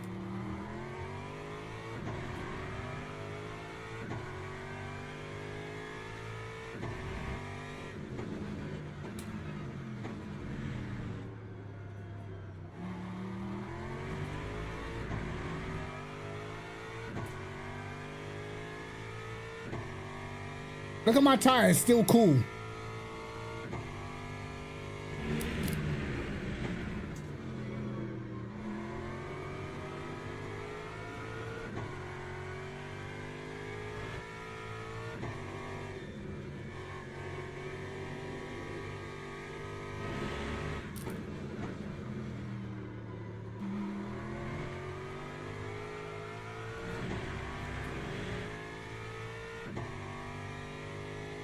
I still got a lot of understeer in the car, but it's not as bad, I don't think.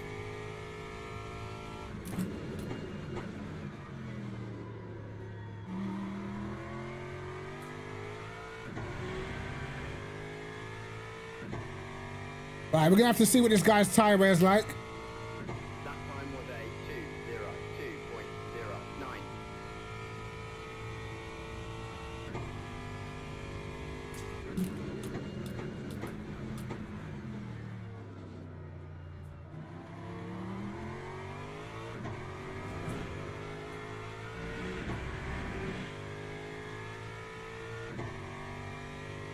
He's definitely got more rotation than me, I know that much.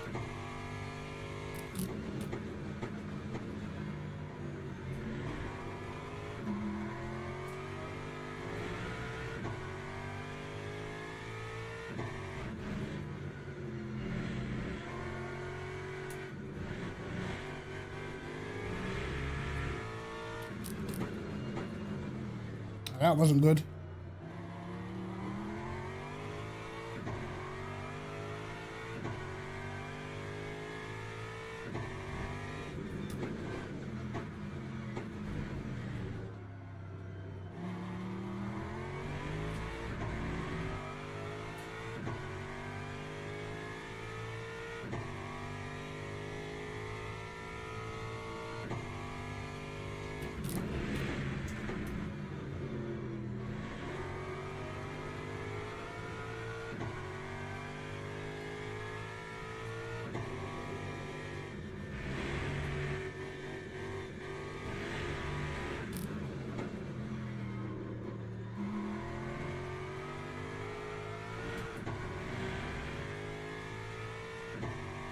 Having to feather the throttle and all sorts.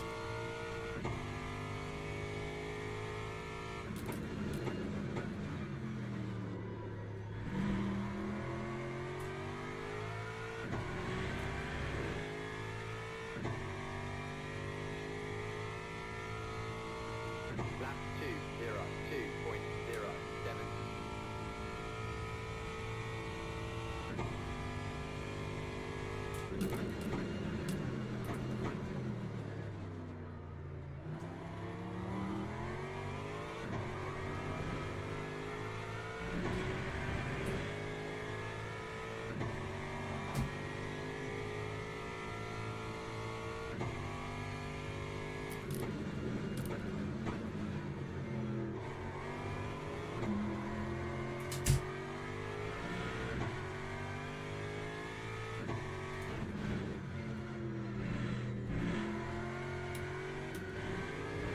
Tires are starting to warm up.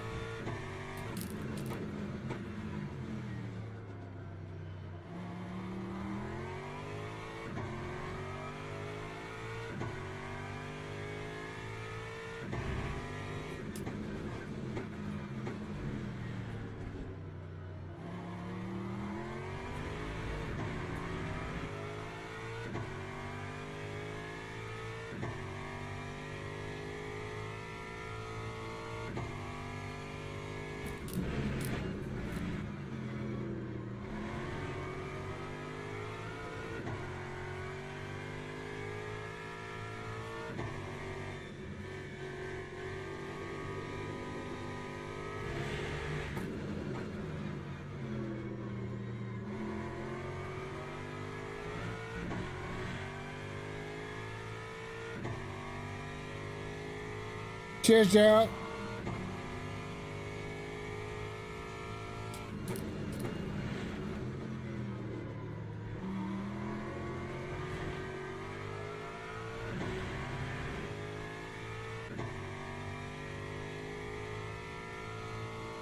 That time was a 2:01.75.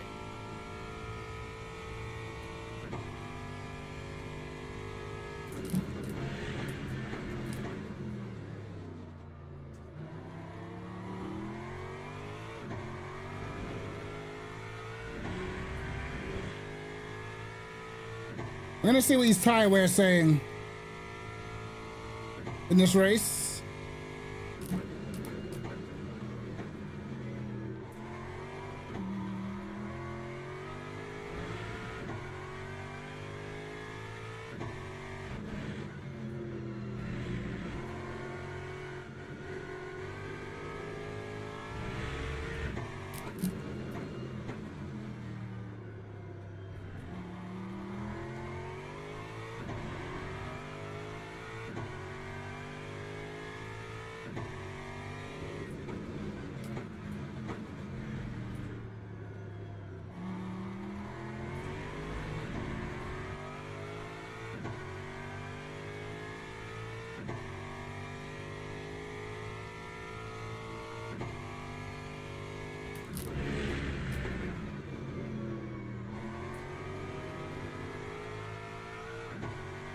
I wonder if he has to save fuel. He's got much less fuel than anybody else.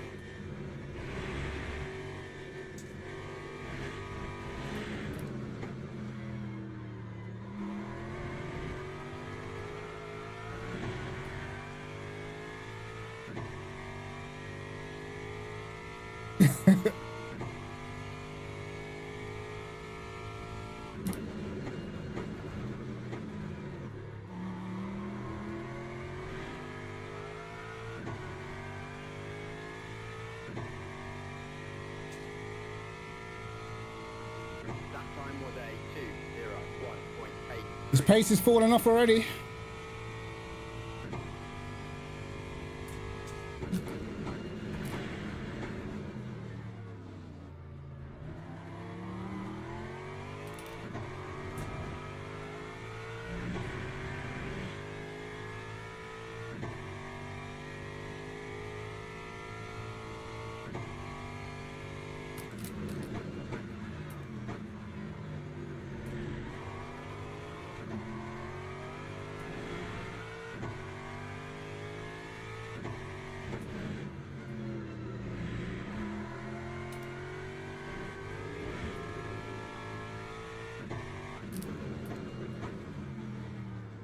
Yeah, look, he can't hit apexes already.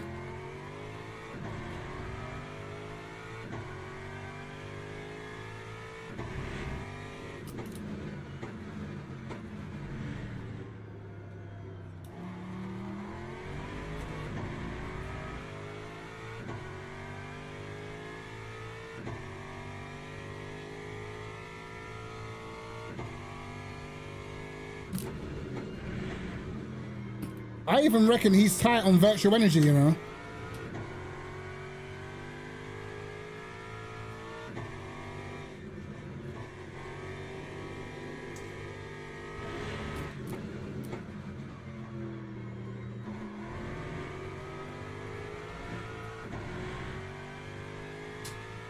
He's got 13% less than me.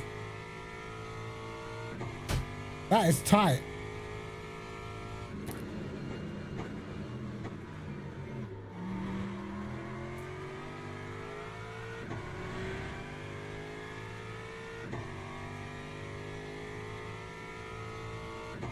That time was a 2:01.85.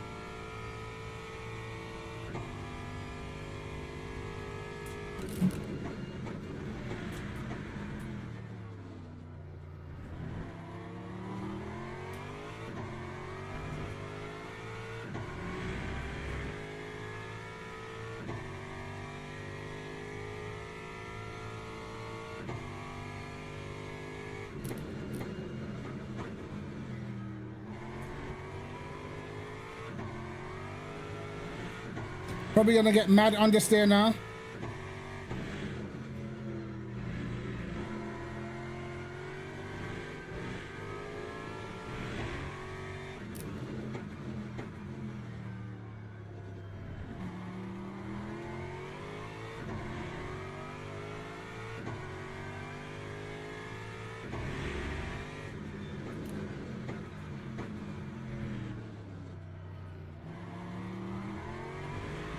Yep, he's lost his front end. No front end in the Ferrari is like an actual nightmare. Just left with a oversteery rear. Can almost see it coming out of corners.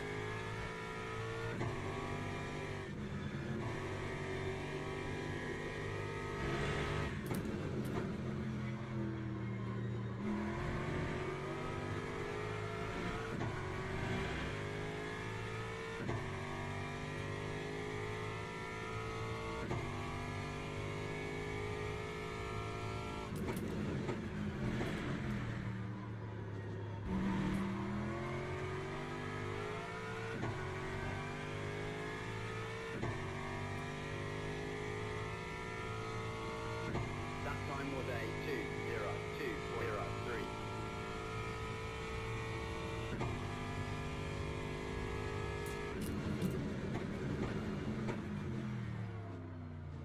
Oh shit. Whoops.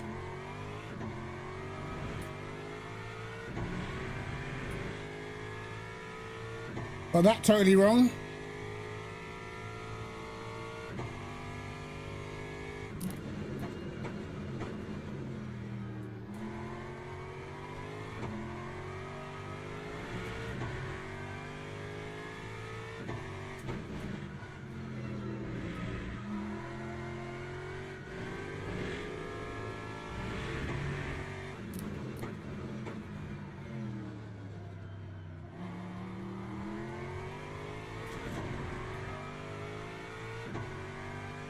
We should be good.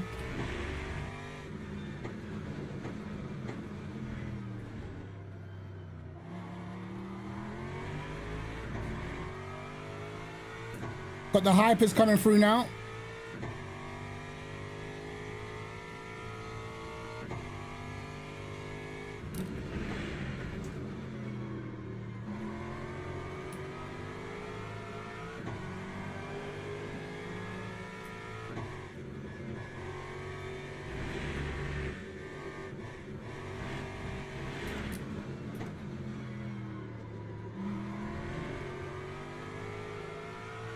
He's killing these tires, bro. I can see it. Oh, you might get dive bombed at the last corner here.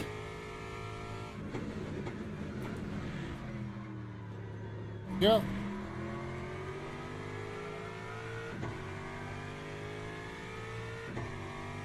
I might get dive bombed here.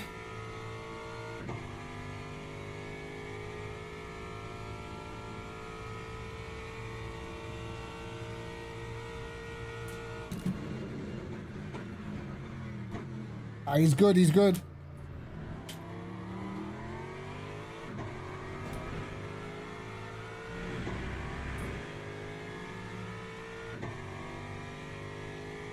Very clean from that guy.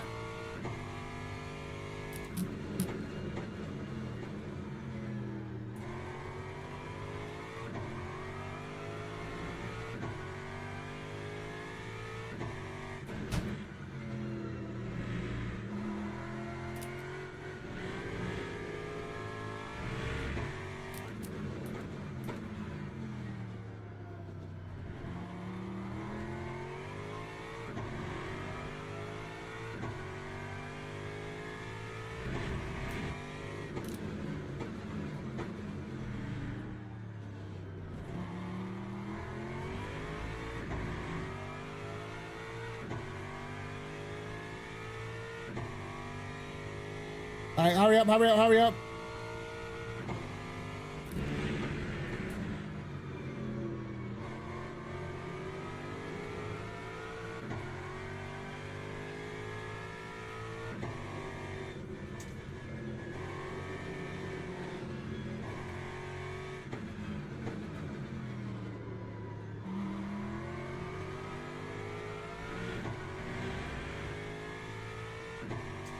I'm gonna get dive bombed into the last corner. Gonna lose even more time.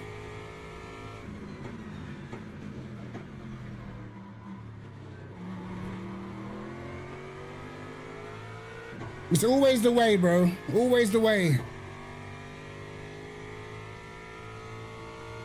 I've been chilling. Last 10 minutes. I'm gonna be on his case. I'm gonna get dive bombed into turn 1. Of course.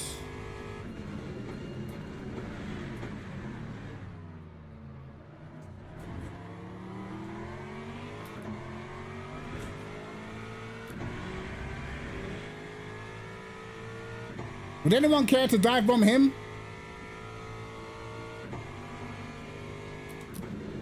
No, you just sit behind like good little boys are.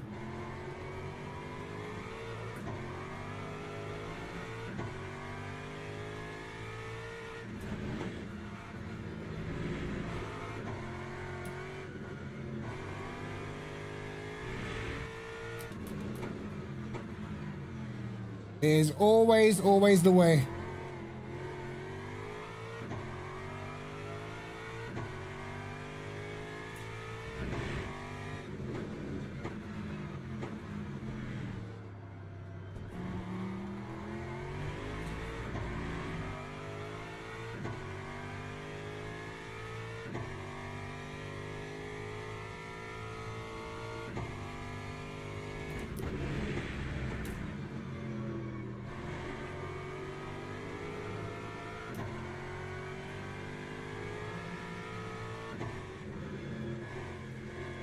Just compromise every time, bro. And then they go and sit behind him and take him on the straights.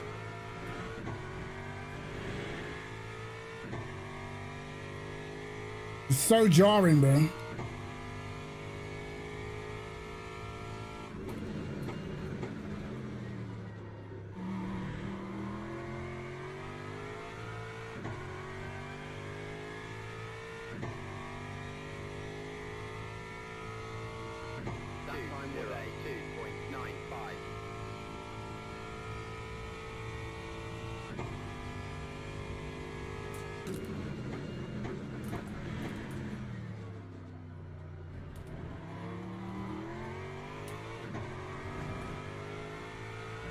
At least my tires feel good.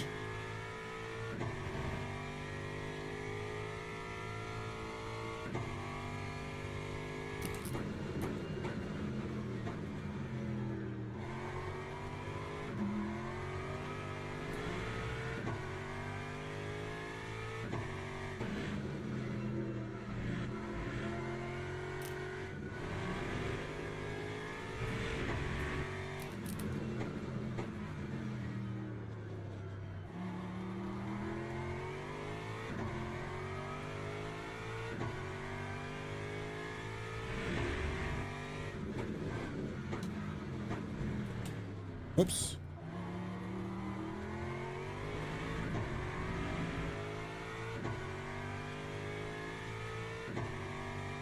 Low key, it worked out.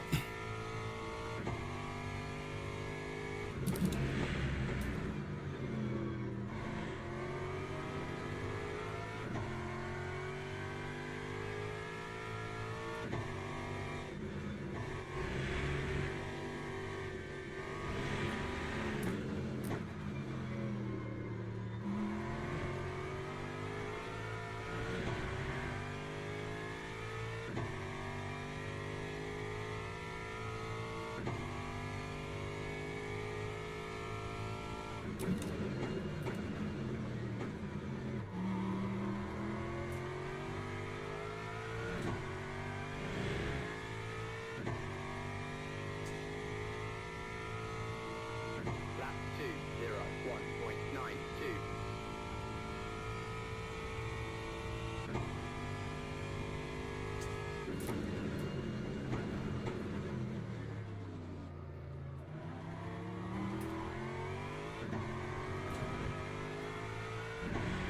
It was half a second quicker on that lap.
Crap exit.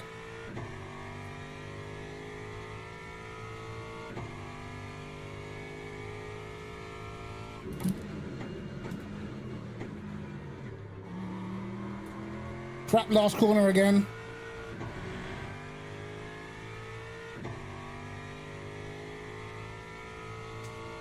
That time was a 2:02.40.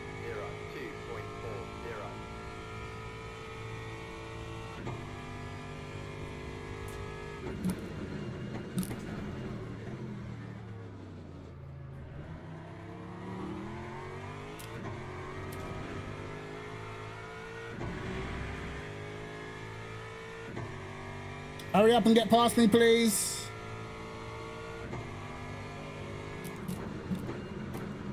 Oh, what are you doing, bro? Oh my God, how slow can one be?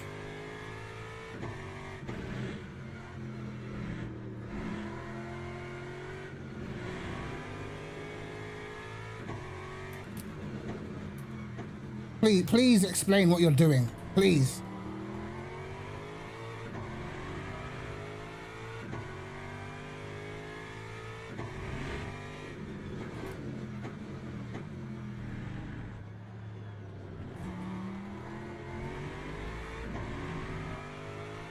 No, I'm getting absolutely shafted with the hypers, man.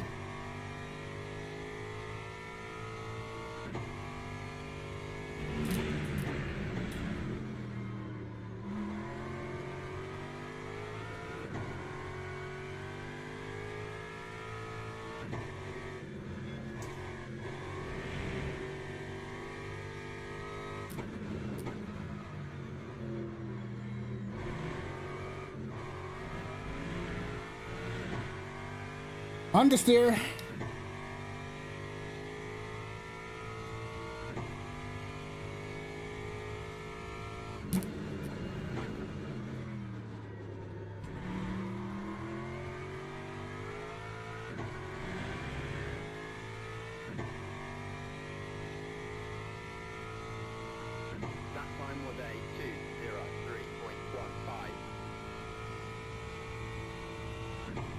Oh my God, of course.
All right, we gotta start sticking on this guy, man. These hypercars have been getting on my nerves.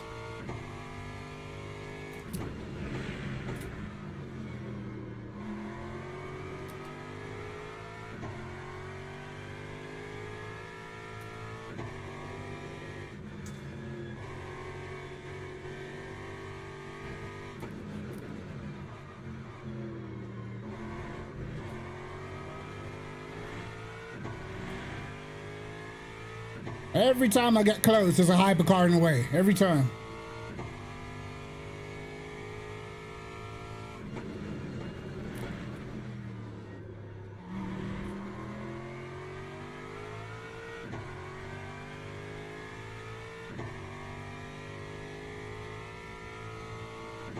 Lap 2:02.63.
Understeer is kicking in.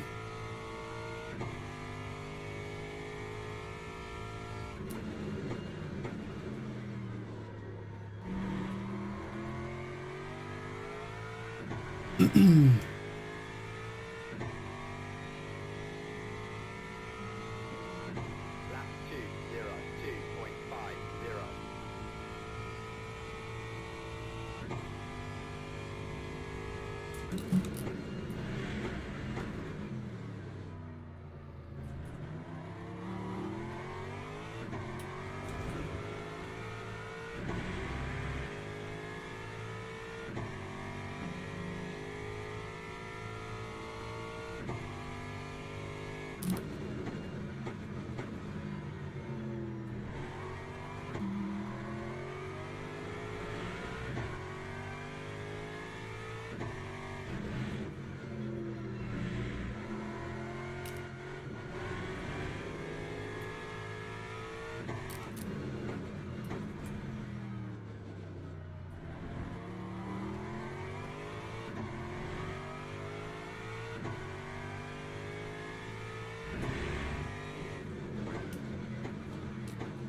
Right, finally caught back up.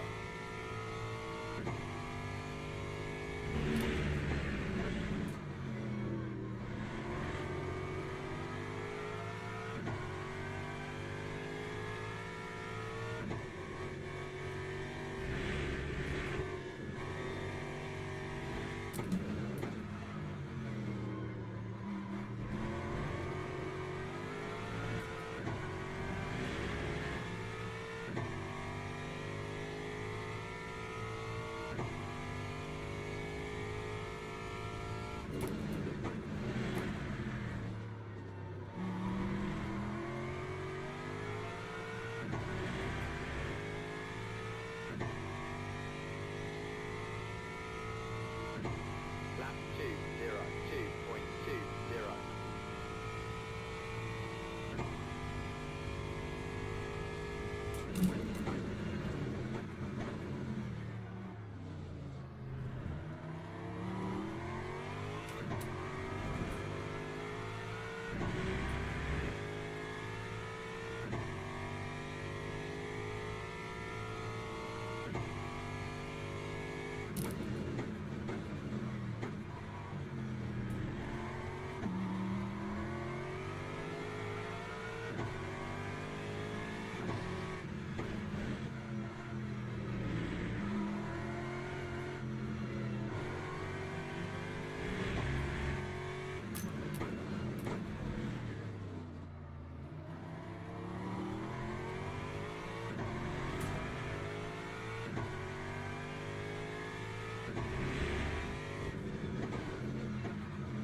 This might be decided by the hypercars, you know.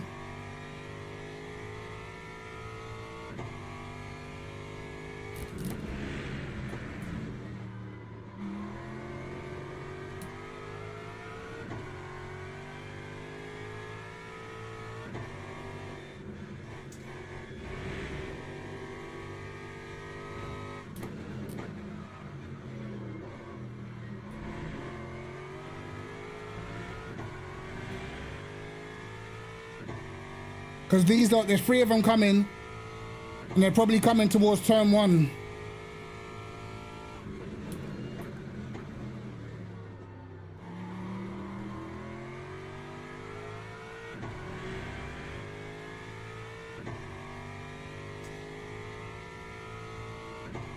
Time 2:02.85.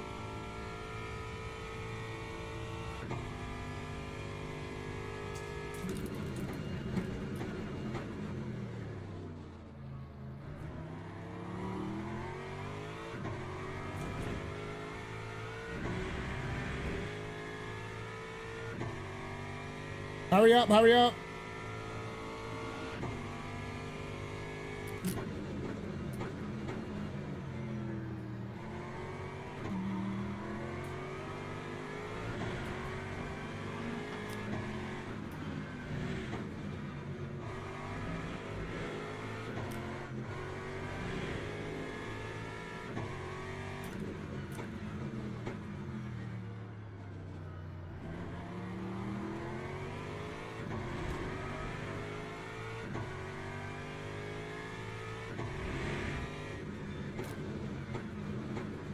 Oh shit.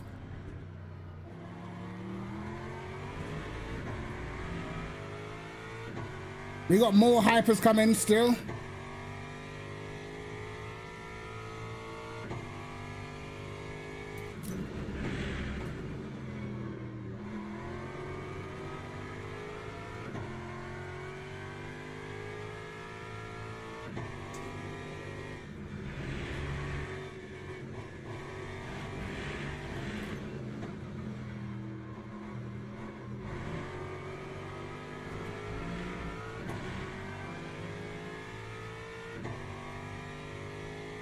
So much understeer on exit. I can't get a good exit.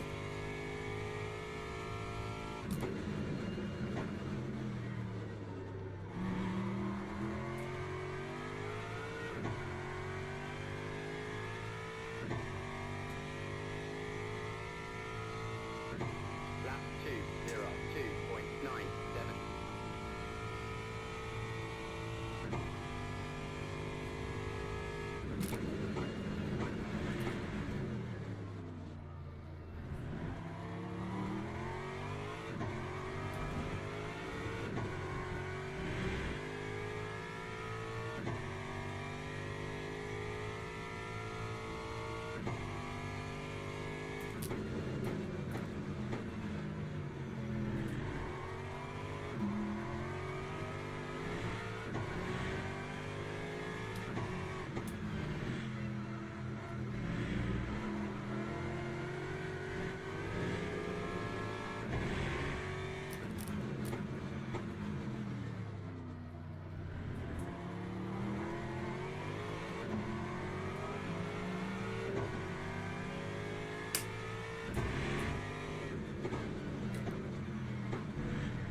All right.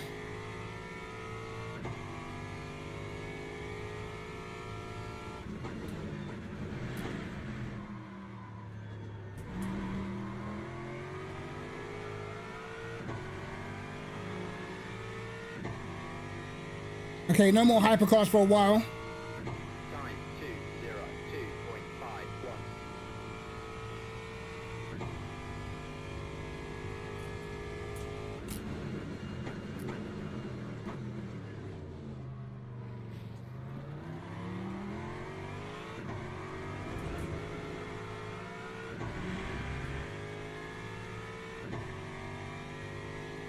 That was enough for front damage.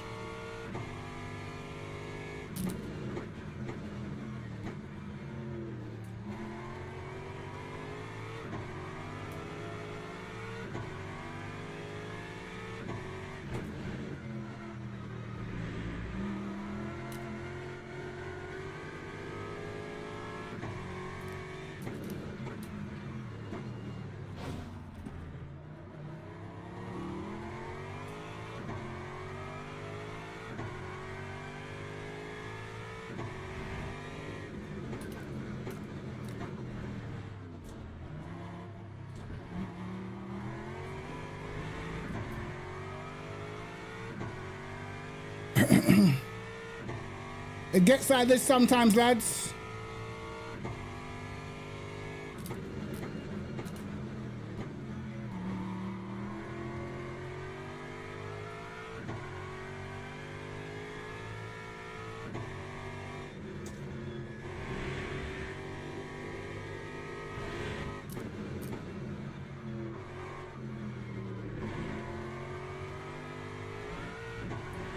Oh, clear air on the front of the car. Jeez.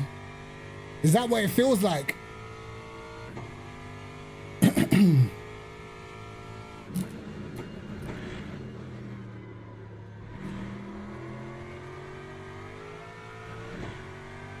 think this is the last lap. Time 2:03.82.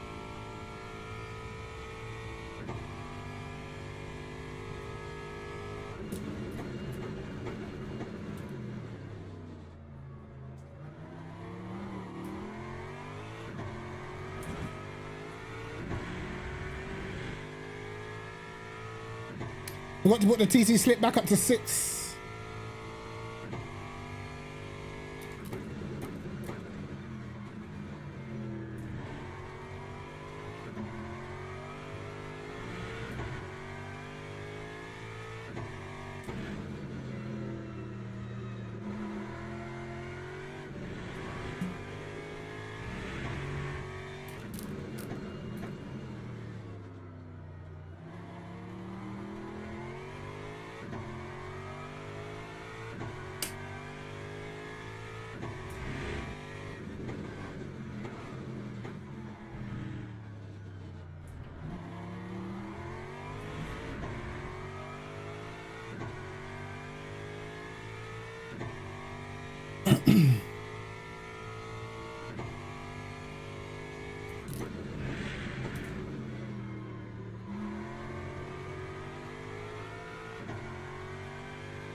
Yeah, this guy's car died on the last lap, bro.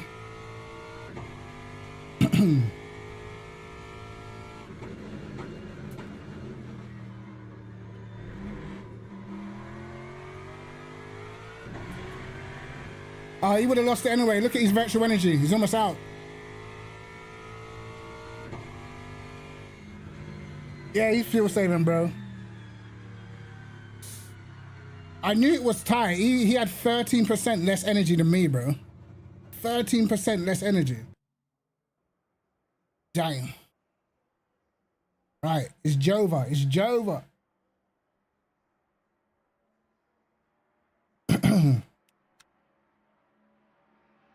I think regardless, I would have got him anyway because he had to save in the last. I knew from the start of the race, bro, because I started with. I overfueled. I started with 95. He started with 70. What was it like 77 or something crazy like that? He had like one of the lowest amount of energy of anyone.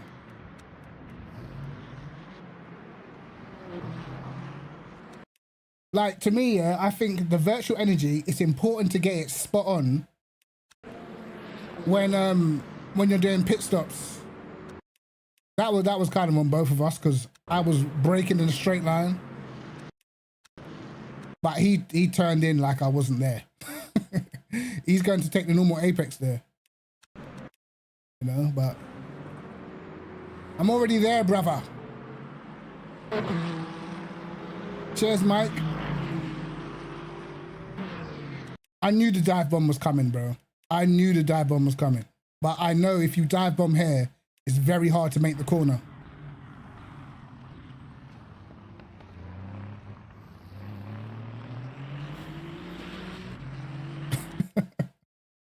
I didn't even mean to nudge him off. I got a snap of oversteer, but it's all right. He can hold it.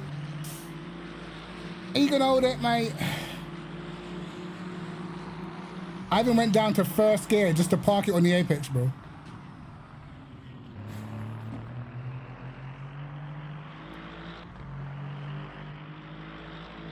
And at this point, he knows that he has to save, bro. So he knows he physically can't try and attack back because he won't finish the race. And for your driver ranking, it's way worse to finish second. I mean, it's way worse not to finish second than it is to run out of fuel, you know?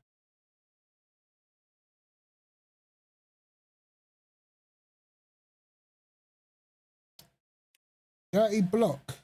I wouldn't say he did anything dirty.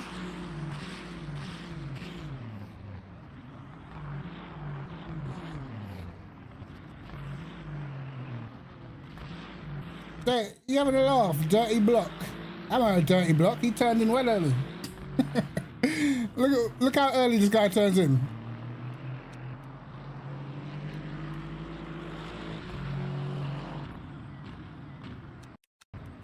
Look, he's turning in like he's trying to hit the apex. This is not a block pass, bro. I'm only like once he hits me, then I can't turn the car. But I'm there. You can't just turn in like I don't exist. You know what I mean? He's tried to turn in and still hit the apex like nobody's there. Like, bro, you gotta be wise enough to know you can't leave the door open, bro. Well, super great. Ah, bro, behave. You're too soft, JR, man. Aggressive. Look at this. I'm up the inside.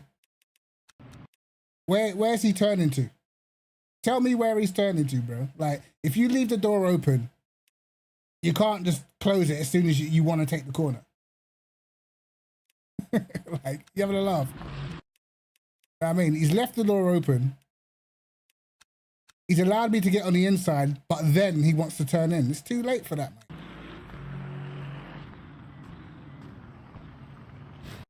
You know what I mean? He's literally turned in well early, bro.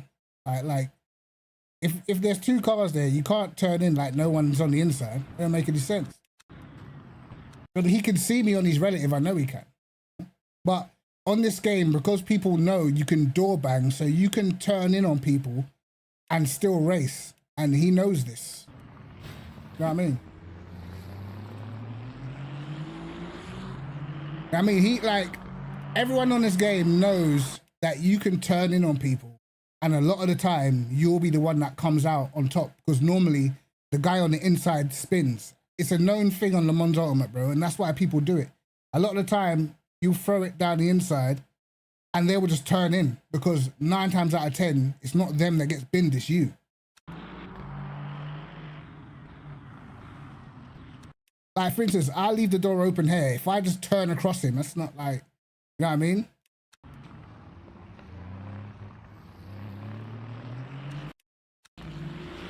Then he can hold that on the exit as well. That's how it goes, mate. Oh, you can't see my wheel. But if you could, you'll see the oversteer. Huh?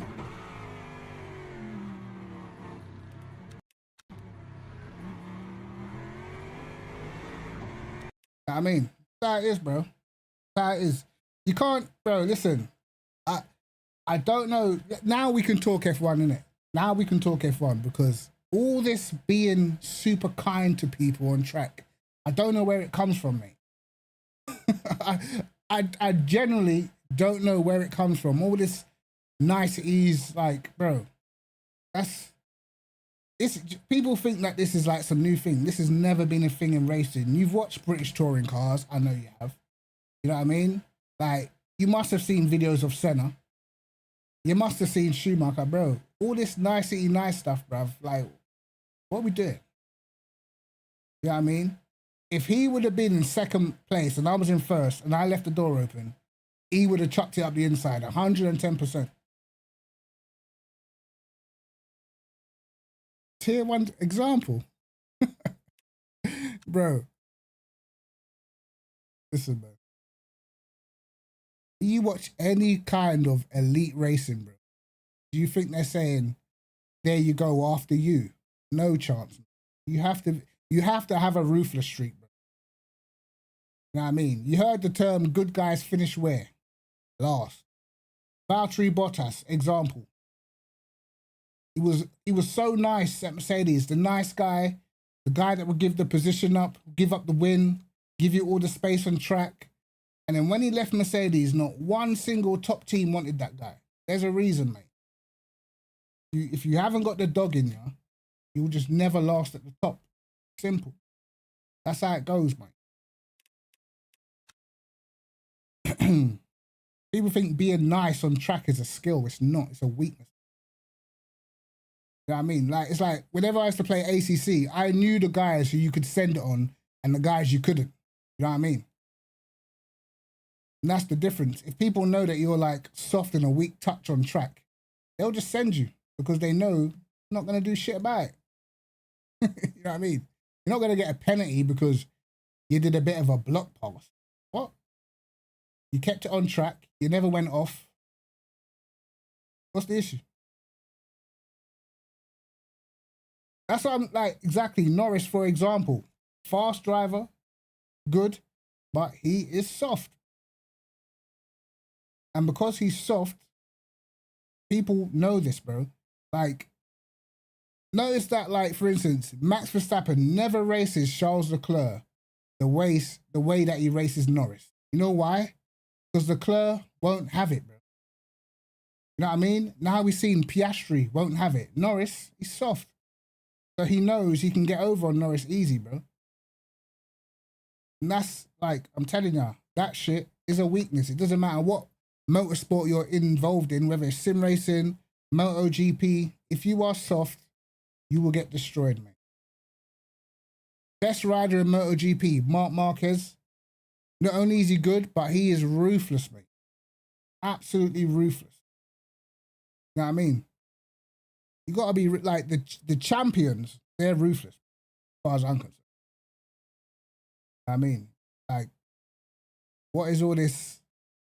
I don't know where all this like soft era even came from to go with F1, but It's never been a thing. Like, because guys like Jenson Button won a title, people think like that. Not Jenson Button won a title because, let's be real, there was no competition in 2009, so it technically doesn't matter how you drive. You're starting from first all the time, you disappear in the distance. Easy, light work. But what happens when you're in the midst, wheel to wheel, everyone's got a fast car, you gotta start getting your elbows out, mate. Otherwise you just get bullied. And that was the one reason why I thought Bottas was soft. And as another reason why I thought, like, if you notice, like, Rosberg in his final season, he got a little bit more spiteful. He had to. You know what I mean? Lewis Hamilton was walking all over that guy. Easily. I never, ever thought that Rosberg would get a title out of Hamilton. No chance. Because to me, Hamilton was just way more ruthless, bro. He's got the dog in him. Like, you know what I mean?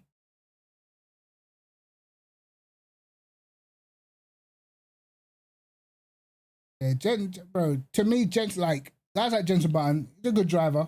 He's decent.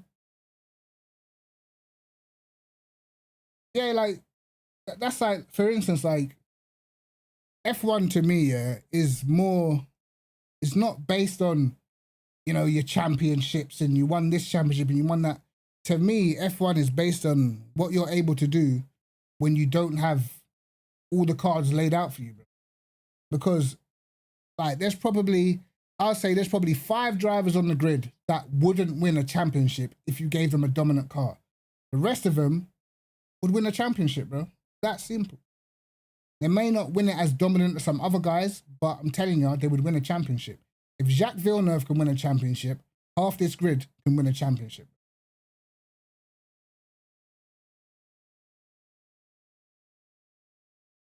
You know what I mean? You have to generally look at some of the guys that won championships, bro. Some of them were actually not even in the top 3 in the sport when they won a championship. Like, and that's just the reality. I would say, I don't think Bortoleto will be winning a championship yet. I don't think Stroll would. I don't think Lawson would. I don't know about Isaac Hadjar and guys like that. You know what I mean? Like, guys that they're still fresh. They probably still make mistakes in that. But the majority of the other drivers, yeah, Keke Rosberg, I swear he didn't even win a race and he won a championship, man. I'm not the Villeneuve of Twitter, bro. I just keep it real, mate. People just want to glaze Hamilton and glaze fucking Verstappen. They're talented in their own rights or whatever, but they've all got weaknesses. Verstappen's weakness is he's too hot-headed and it costs him points at vital times. And to me, like, is what it is. You know what I mean? Let's see the rank. Let's have a look. I went to the wrong thing, didn't I? I definitely went up to, definitely should have got some decent points out of that one, didn't it? Where is it? Where's my last race, brother?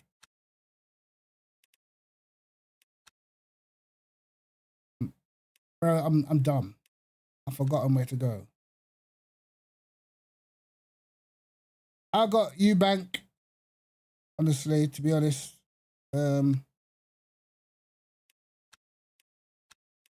Not too sure about Ben. He's a lot smaller. Yeah, he's quick, but he's not really been tested like, why am I in here? He's not really been tested like that, bro. He's not fought no one that you could say, yo, that's a tough fight. You know, so I got Eubank. Not that I think Eubank's anything special or anything.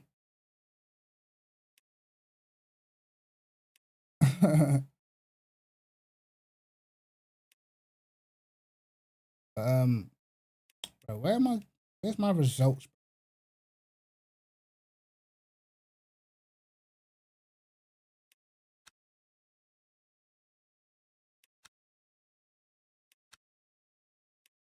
Where do my rank go?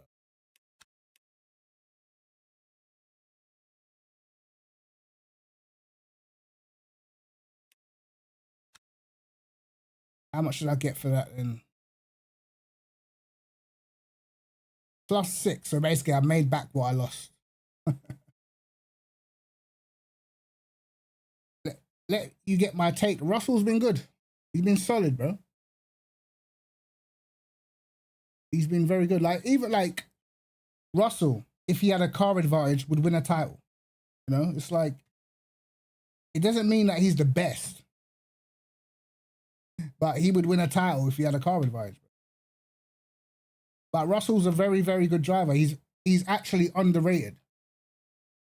Remember when Russell came up same time as Lando Norris, Russell beat Norris in GP2. You know what I mean?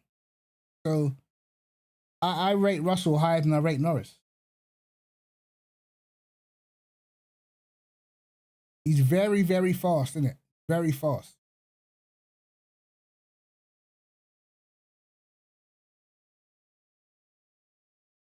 Two, but I'll take it. I'm not asked about Premier League, Mike. But I forgot that match was on. Can't lie. But yeah, I think Russell, Antonelli, he looks good, but the jury's still out. I'm not giving no one any flowers before they've proven anything. He looks like he's got pace at some stages in the race, but to me, he hasn't put together a solid weekend yet.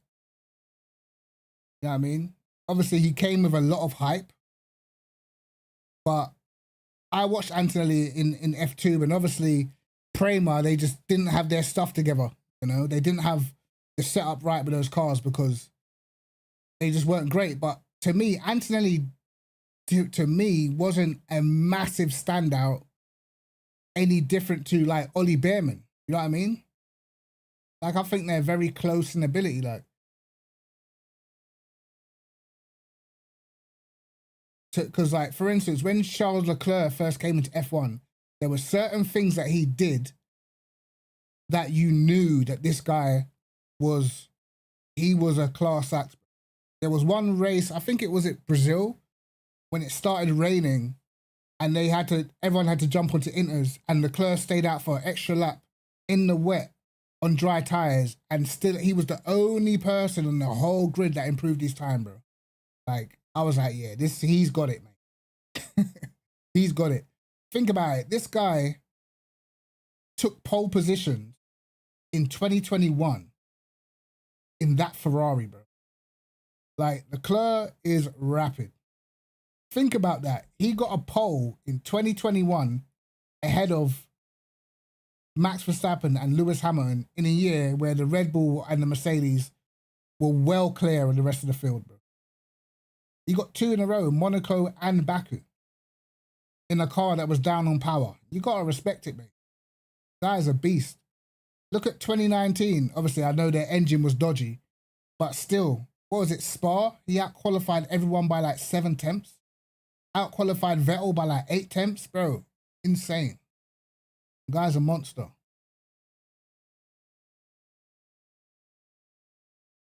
Or there's just something missing with him, and it may be something that only clicks once he gets a car where he doesn't have to force it to be competitive, you know? He doesn't have to be on the edge to keep up, because he likes to drive a car like that, and that's what makes him prone to mistakes sometimes. You know what I mean? And that's probably the only main difference between him and Verstappen is, I just think at the moment Verstappen's just the most consistent driver in the sport, bro. That's just what it is.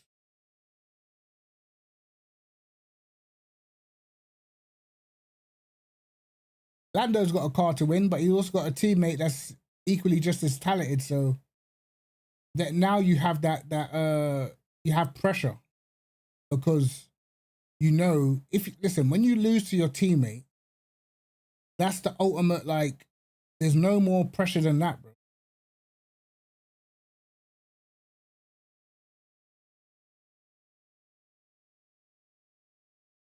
I don't know about the best. For me, Max is the best all-round driver at the moment. He makes least mistakes. He comes in clutch when he needs to.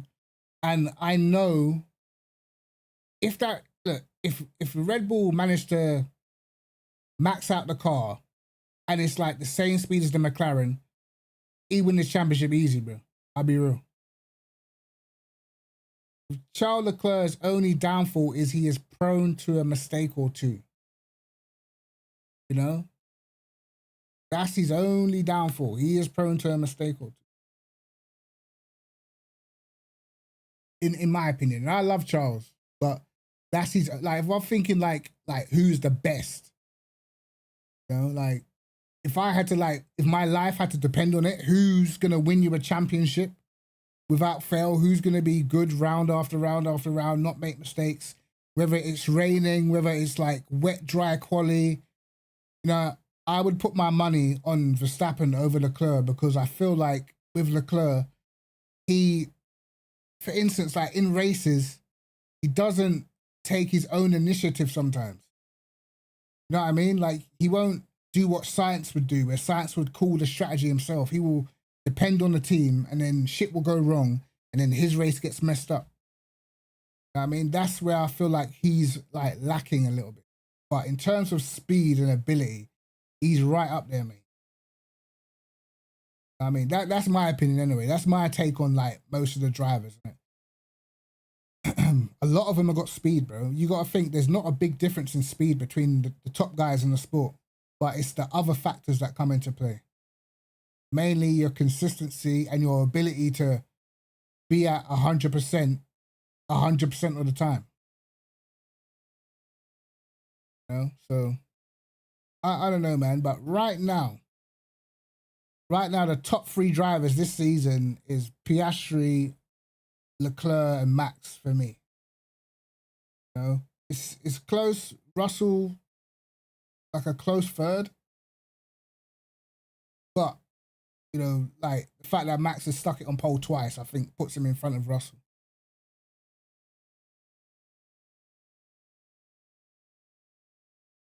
I think he should have stayed out. Nah, I think he would have got destroyed if he stayed out, man. I think he would have got destroyed if he stayed out. You know, it is like sometimes when you're the driver, obviously, you just want to do something different at the moment. But, you know, it's you got to know when's right and when's wrong. You got to have that intuition. That's why it's a hard thing to do. But there's some drivers that just always seem to get the calls right, like always. You know what I mean? Like Fernando Alonso back in the day used to be very good at that. That's why he sometimes used to win races that he had no right to win. Like, it's funny, I see online here, I see a lot of people like criticizing Fernando. Oh, he hasn't won in all these years, and like, bro, it's like, this is how I know that people don't know F1 for real. You know what I mean? They just regurgitate what other people say. Like, for me, I'd say from 2010 till 2013, or maybe 2010, 2011, 2012, around that time, Alonso was probably the best driver in F1, even though Vettel won all the titles. But, bro, 2010, third fastest car, battling for the title. 2012, third fastest car, battling for the title. You know what I mean? Taking the title down to the last race in a car that was factually slower than two other cars, you know? That to me is like, that's better than Vettel winning a championship in 2011 in a car that was way quicker than anything else in my books. You know what I mean? That stands out more than someone just running away with a championship in the best car. You know what I mean? Like, to me, at that period of time, from 2010 to 2012, Alonso was the best driver in F1. He was the most consistent. He would get the maximum out of the car. You know what I mean? Like, his teammates would nowhere near him. He would destroy them. Like, so, and I don't like Alonso like that. I wasn't an Alonso fan, but I have to admit, like, particularly in 2012, bro, that car was clearly inferior. Like, there's no two ways about it, bro. There's not even a debate. The McLaren was quicker and the Red Bull was quicker, bro. You You know what I mean? Like you cannot even argue that. Do I think anything's going to change with the flexi-wing crackdown? It's an interesting one. And this is why it's interesting, because that flexi-wing stuff, before flexi-wing, remember flexi-wing came in at the end of, what was it? Was it 2023? When did McLaren start being fast, bro? Remember, no, flexi-wing, yeah, I'm sure it came at the end of 2023, and then midway through 2024. Before flexi-wing, Red Bull were dominant, bro, because they figured out how to get the aero working without flexi-wing. That's where a lot of their domination came from. But the flexi-wing, and because McLaren have got the Rob Marshall guy that used to work for Red Bull, since he's like, you know, got a hold of the aero and the flexi-wing stuff, because he's the main culprit, they say. Bro, McLaren have been rapid. And that, if you look at their seasonal jumps, like after an upgrade, it's like nothing we've ever seen in F1 before, bro. Remember in 2023, McLaren, the first race of the season, when they're at the back, halfway through 2023, they're on the front row. You've never seen any team jump like that. Never. So I think it will cost them some time. Whether it's enough, I don't know. We'll have to see, but it's a tight one, man. They've got a good car at the moment, but this is what I'm saying. Like, even though Piastri and so on have been doing a good job, they have not maximized their car advantage at all. Do you know what I mean? Like, and McLaren should have won every single race of the season so far, because they've been the quickest in every single race of the season. You know what I mean? Like, you look at all their best sector times in quali, they should have been on pole every lap. You know what I mean? But that's where I think the ability difference between Max and the rest of them, where it's a little bit different. If Max had this advantage that McLaren have got, he probably would have won every race, bro. He would have had a commanding championship lead by now. That's where I feel like, probably because they've got Norris and Piastri, but that's where I feel like that could cost McLaren in the long run. If Red Bull were able to catch McLaren for pace and match them, bro, I'm telling you, the fact that Norris and Lando are very close to each other, that will cost them the Drivers' Championship 110%. Because they're not going to do each other favors. Like, what were people saying around Suzuka, that Norris should have got out of the way so Piastri could have a go? Like, what? Like, it didn't even make any sense, bro. Like, why the hell is Norris going to give Piastri a chance at a win when that's his direct competition for a championship? I didn't understand that. It makes zero sense. It's not like, you know, one driver's way better than the other, or one driver's going for the championship only. They're both going for a championship. At the time, Norris was ahead of him in the championship. Why the hell is he going to give up a win? It was the dumbest thing I ever heard, bro. But yeah, we'll see, bro. We'll see. I'm more interested in what's going to happen in 2026, because these engine rules don't even look like they can even be finalized, because half the teams don't even want to go ahead with how the rules are at the moment. The only team that looks like they're desperate to go ahead with it is flipping Mercedes, and that's because they've probably built a beast of an engine again. So they probably have the engine advantage, and they just want to solidify that advantage so they can get back to winning ways. And obviously, it's, you know, with sport, it's a selfish way of looking at things if all the other competitors don't want it to go that way, but it is what it is, man.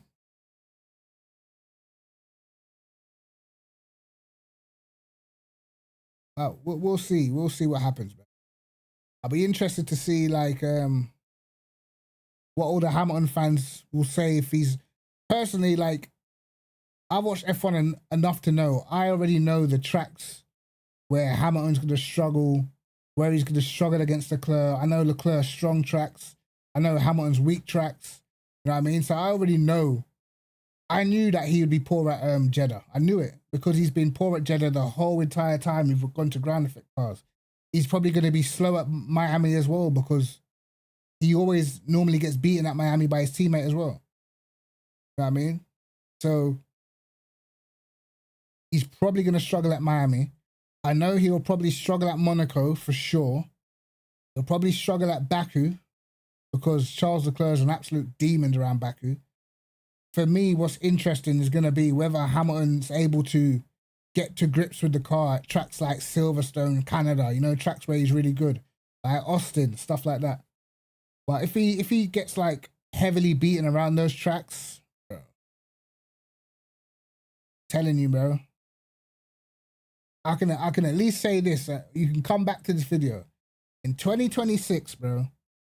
If Hamilton isn't at least matching or in and around Charles Leclerc, by the end of 2026, Ferrari will get rid of him. 110%. They will sack him and they will sack Fred Vasseur without a shadow of a doubt. I'm telling you. Remember I said this first, bro. Remember I said it first. Ain't no way, because they're not going to be able to justify paying him 100 mil. Think about it. If I'm a driver, say I'm Charles Leclerc, and then they bring in someone for 100 mil, and he's like, you know, seen as the GOAT or the great of the sport and that, and I'm beating him convincingly every single time, I'm going to turn around and say, bro, you need to up my pay, bro. I should be getting 100 mil. You know what I mean? And Ferrari, they can't pay him both 100 mil. But if Leclerc like dusts this guy, then he's gonna have a right to say, yo, you lot need to pay me. You lot need to up my pay. And that's why Vettel ended up out the door, mate.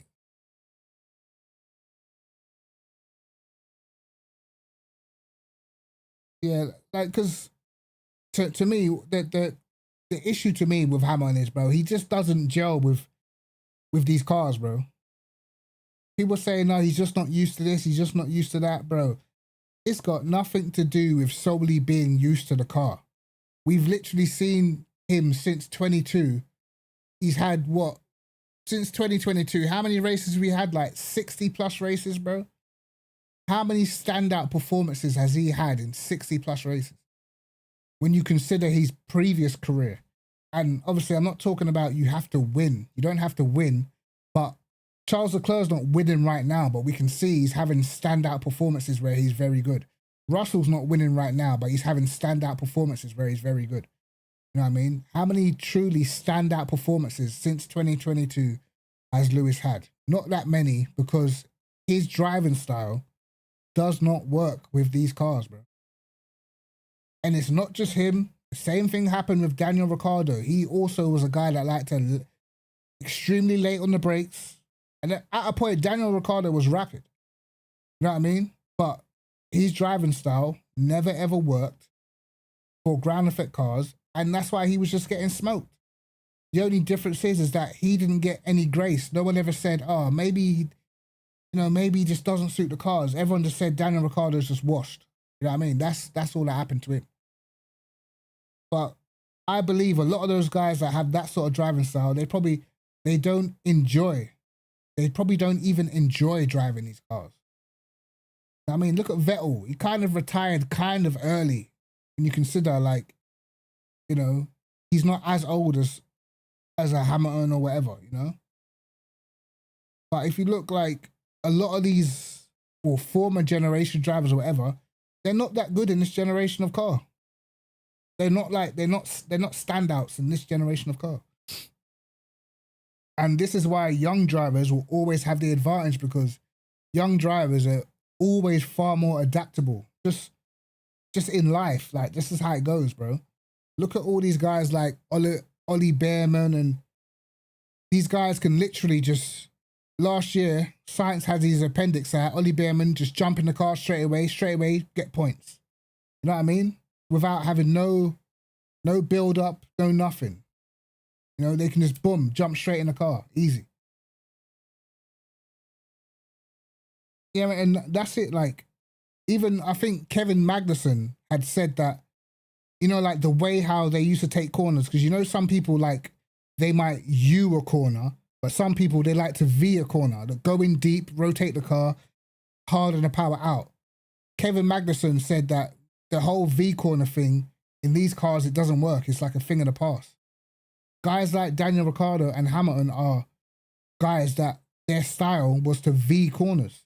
You can't do that in these cars, so you have to find a different way to get the car rotated. And obviously, the young drivers adapt to it well because they're young, so they don't have this. They don't have as many things to unlearn. And that's what helps them, man. That's just what it is, bro. But people just have a hard time believing that, you know, Hamilton or an Alonso. People have a really hard time believing that these guys can fall off, and I don't know why, because we see it in every single sport ever. Do you know what I mean? Every single sport, the best guy fell off unless he retired at the top. I mean, look at Valentino Rossi. Valentino Rossi was the guy for so many years, bro.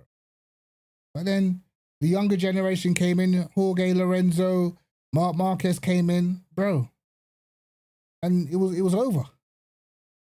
Of course, he might win here and there, but competing against these guys on a consistent basis, bro, like, you're not young like them anymore. It's going to catch up with you. It does not matter who you are, bro. It doesn't matter. It's going to catch up with you. You're a 40-year-old boxer that's undefeated and stuff like that. Guess what? If you fight the next up-and-coming superstar, you're probably in trouble. Do you know what I mean? That's what it is. So we'll see, but I predicted this season that Hamilton's having. I predicted this last season, bro. I literally said this last season. Said he's going to be under crazy pressure. Number one, because he's at Ferrari and all the hype that surrounds it. And number two, because of all the things that were said at Mercedes, this sabotage and all that.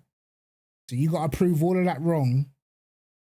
And then number three, you're going up against a very fast guy. So if you have lost some stuff, it's going to get exposed against Leclerc.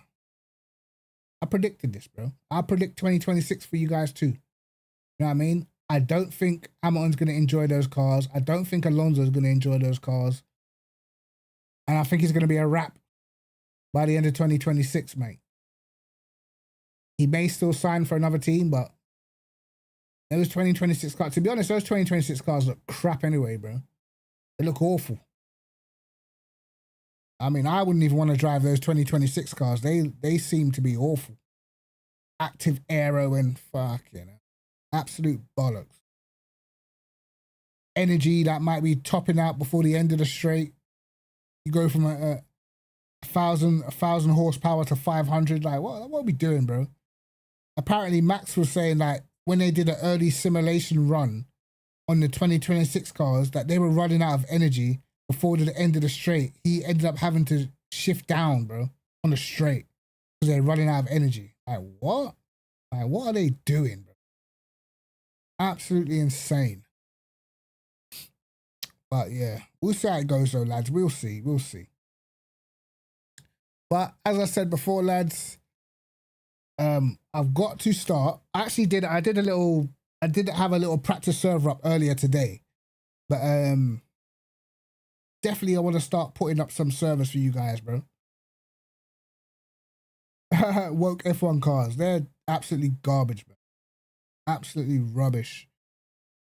I feel like 2026, what you're going to see is Mercedes complete and utter domination. You know what I mean? All the other F1 teams are scrambling, talking about they're not happy with the regs. Mercedes is like, nope, keep them how they are. That's because they know they've got the engine. So I've got a feeling 2026, George Russell's title to lose, mate. Pretty simple. So we'll see. But anyway, guys, man, I'm going to head off 11:15 and that. Nice couple of races. Yeah, man. Go back to V8s. That's what I say. Anyway, guys, man, take care. And I shall see you guys maybe next week. I will be dropping some videos before the weekend, so watch out for that. And yeah, Take care. Peace.